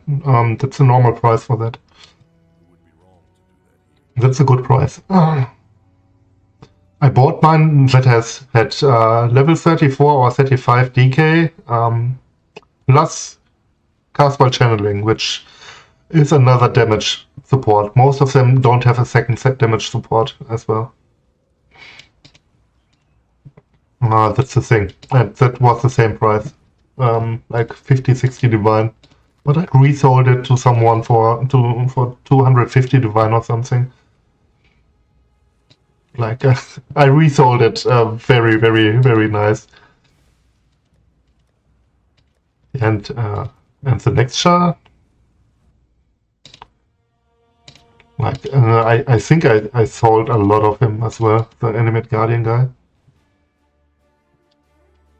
Hey, it was a near perfect thing.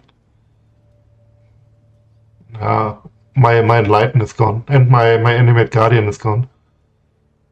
But this character is pretty useless without animate guardian to show.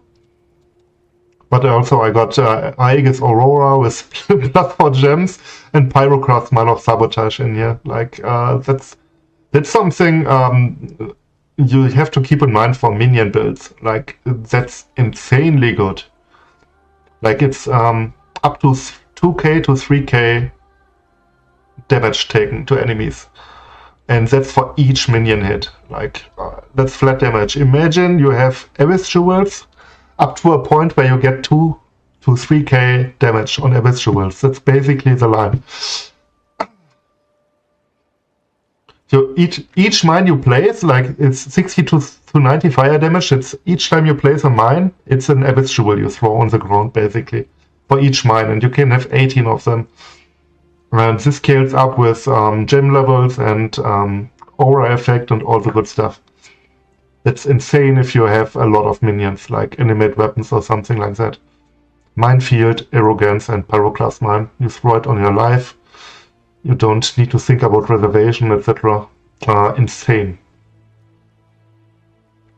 My life and energy shield is so high.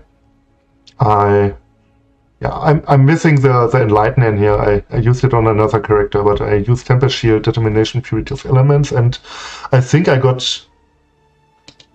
I don't see it here. Now, I think I got even Cap Block with it and Spell Block on this character. Oh, I can even use everything here. Okay. Since I also use an offering. Like I got 67%, 55, but I don't know if I removed some jewels or stuff like that. I'm not sure. But I got decent amount of block with it. And I got so much life and energy shield. Yeah, and it dealt a lot of damage because of Corrupted Soul here.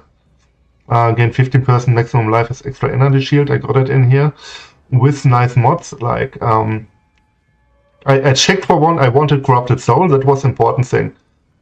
But I also wanted a decent nodes here for the Mine Mastery and Leech Mastery, because, of Minion Leech for us, because of this node, 1% of damage dealt by your minions is leeched as life to you. And if you have the Leech Mastery, the life is also instant.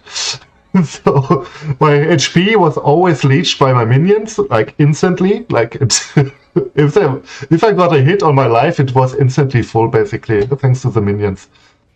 So I wanted this mastery, so I got a jewel which corrupted those nodes. So yeah, fire res, that's nice. Skill effect duration is never bad, but I got some minion life and increased damage here for minions. And that's a nice thing about that thing.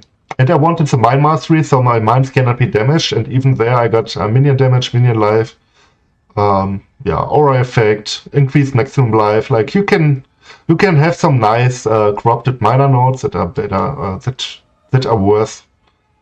So you can pick up masteries without having shit on it. Like I don't need mine nodes, but minion life, minion damage, hey, that's not bad. Like it's not the worst thing in the world.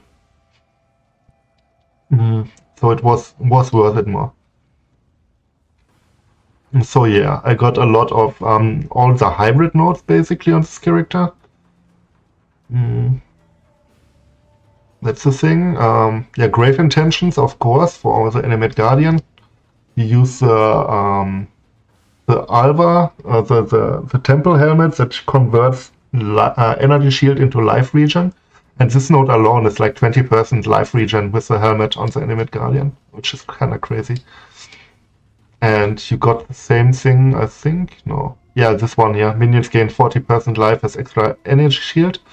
So you basically convert all of the energy shield into life regen on your Animate Guardian. Like, all of it.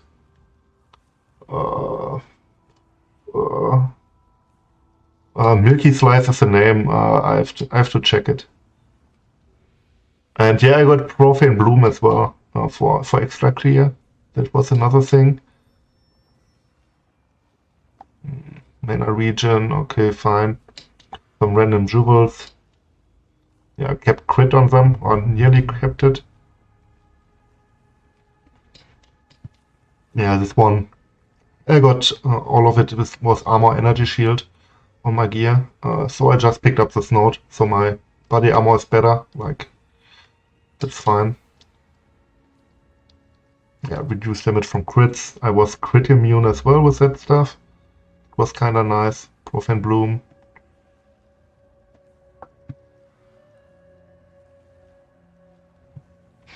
Yeah, I do that stuff from scratch. Like, you sometimes check PoE Ninja, of course, for inspiration.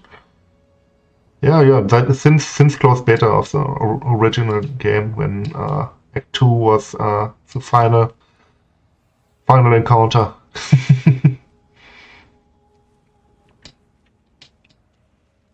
Yeah, I got a lot of hybrid gear here. This one is a hybrid base with life, energy, shield, armor. Then I thought, hey, maybe I do it with every gear, like this one, live, energy shield, armor, again. And yeah, every time I block, I recover some energy shield. That's nice. If I take damage to life, my minions leech with life, and yeah, all the good stuff. And this ring is wow. This ring is so insane. I paid like I don't know, 35 divine or something, 50 divine. I don't know. It's fucking crazy. Minion life, movement speed. Movement speed is so important. Attack speed, increase damage, and then just mirror that shit. And Perkle Stow, very good. Very good as well. And less damage with hits is lucky is very strong. I couldn't find any better amulet for damage. And dexterity. I wanted dexterity.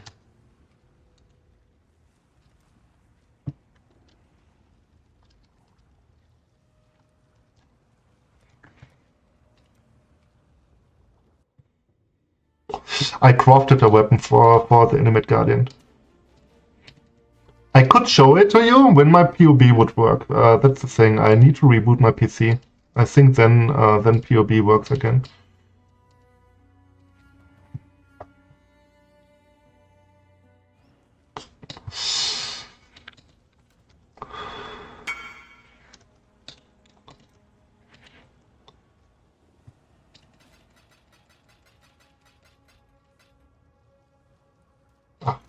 Why not? 240.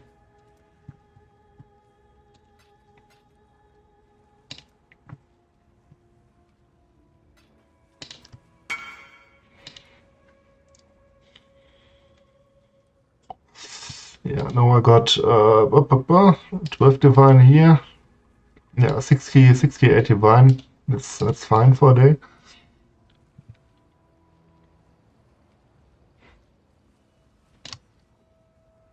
Yeah, I think I reboot my PC and then I can share some POBs if you stay a little bit. I'm back in 3-4 minutes, something like that. I have to take a piss as well. Yeah, it's really good. I can share some POBs of the complete character. That's the thing.